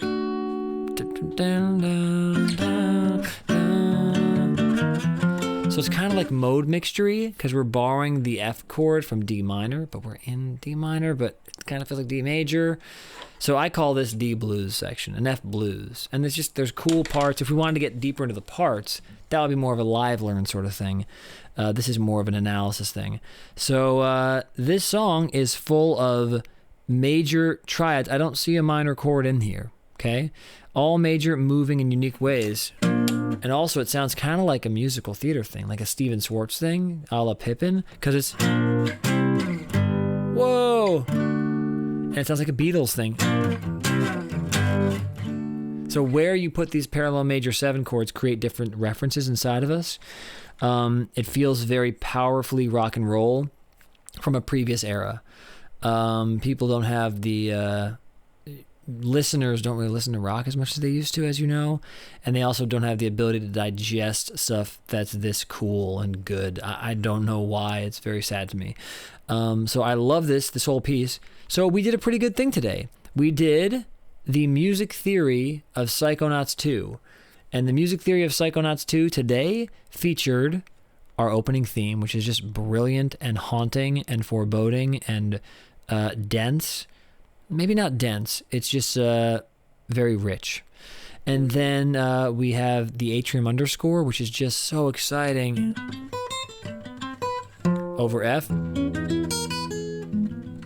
It's very magical melodies versus block chords. Over like weird... Over really weird whole tone sharp 11 chords. We love it. The quarry theme, probably my favorite thing in the whole score, I think, maybe, next to the opening theme. We had these French horns. It was very major 6y, very, very major pentatonic, and there were just less is more approaches to the orchestration and composition and arranging, really. We had our F sus chord, F7 sus, giving us our Superman Star Wars feeling. Very epic, the feeling of this. We had some secondary dominants, and most importantly, we had half-step trills. Great device, really unique device, not used enough. We had our quarry not Quarry, our Questionable Area theme, which had different instrumentation but very similar harmony to the Quarry themes. And because of fiddle, acoustic, and banjo, well, now it's Appalachian. Now it doesn't sound as majestically Americana, Copeland, etc. This sounds like, oh man, it's in the backwoods. Similar melodies, similar arpeggios. The chords have been also simplified. Similar chords, simplified. Less Lydian and more, when we go to the 4 chord, we're now in G major. Check out that key signature change. Versus, let's go to the G chord and keep that C sharp. No. We're hanging out. It's bluegrassy. We're going to keep this simple.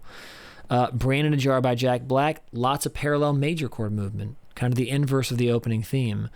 And just great singing as always. I think Jack Black, because he's so funny, I do wonder if people realize that he's like one of the great rock singers. Like, he's amazing. Truly a remarkable singer with crazy technique and intuition. So that is the music theory of Psychonauts 2. And I really hope y'all enjoyed this stream. It's going to keep going. But what we're going to do is we're going to end music theory of Psychonauts 2 by 100% in this dang game. How's that sound to y'all? Oh no, the game! Did y'all enjoy yourselves? Did you have fun? Did we learn anything? Did we feel like the score came alive a little bit more by talking about what we talked about? I certainly hope so. I think that would be cool if the answer is yes. And if it's no, lie to me. You understand? Just lie to me. Don't tell me the truth. Tell me a lie. How are you all doing with all this information? Ekov says, yes, sir. Thank you. My name is Sir. I appreciate that. I found it very relaxing. That's great, Laura. That's fantastic. Also, good night, Adrian. Flooding has stopped. Oh my gosh, you're flooding? I thought you were on the West Coast. I made up where you are. Dang it.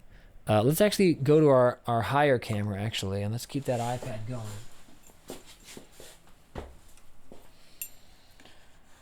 Oh, wow.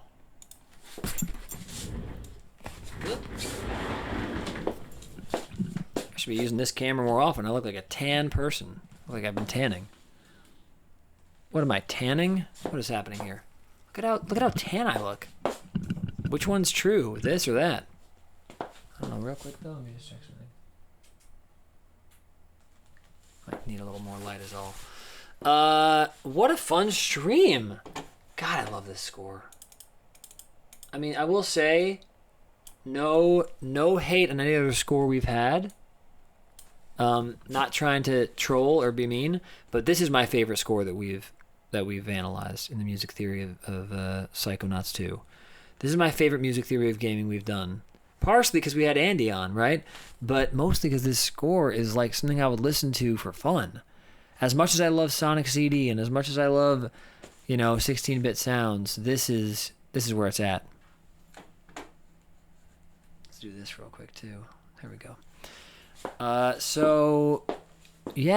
Chad, I know you're probably lurking and relaxing to this, but I'd love to hear how you're doing. I miss a lot. I need to watch the VOD. Well, you will watch the VOD. It'll be up. Atiko, did you have fun? Andy's so great, man. I freaking love Andy.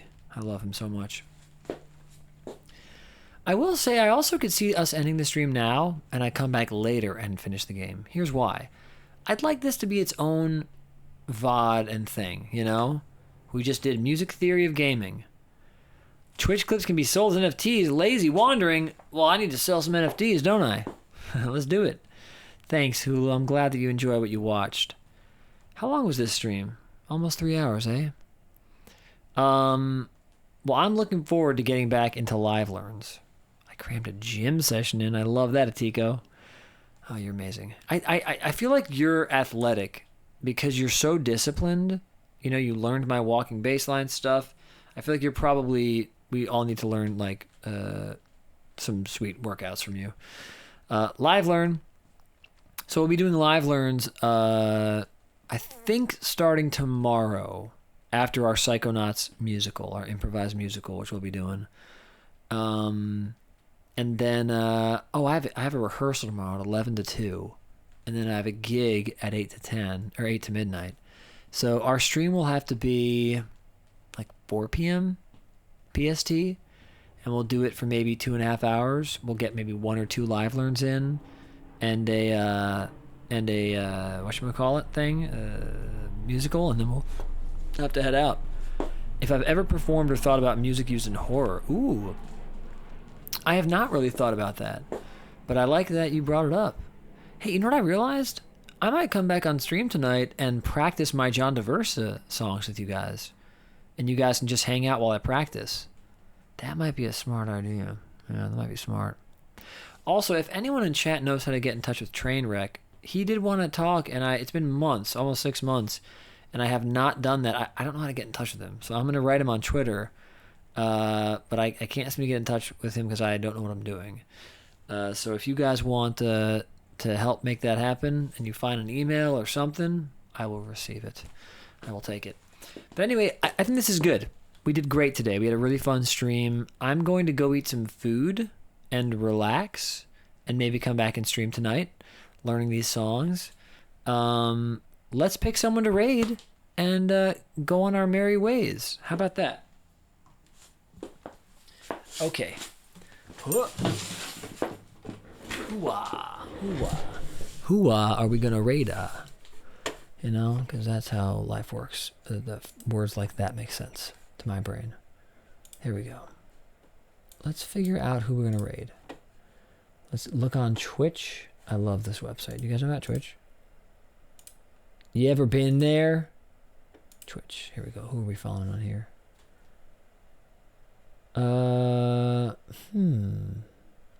There's so many people I have not followed in a long time or watched them. Oh, Mario Tennis Aces. We got some people gaming that right now. That's fun. Let's raid Just Joe Syracuse. Great musician, really sweet guy. Just Joe Syracuse. And everyone, have a great, great evening. Thank you for coming to Music Theory of Psychonauts 2, another really fun Music Theory of Gaming episode in the books. I'll see you all tomorrow around 4 p.m. PST, and have fun in life. Until then, love you all. See you soon.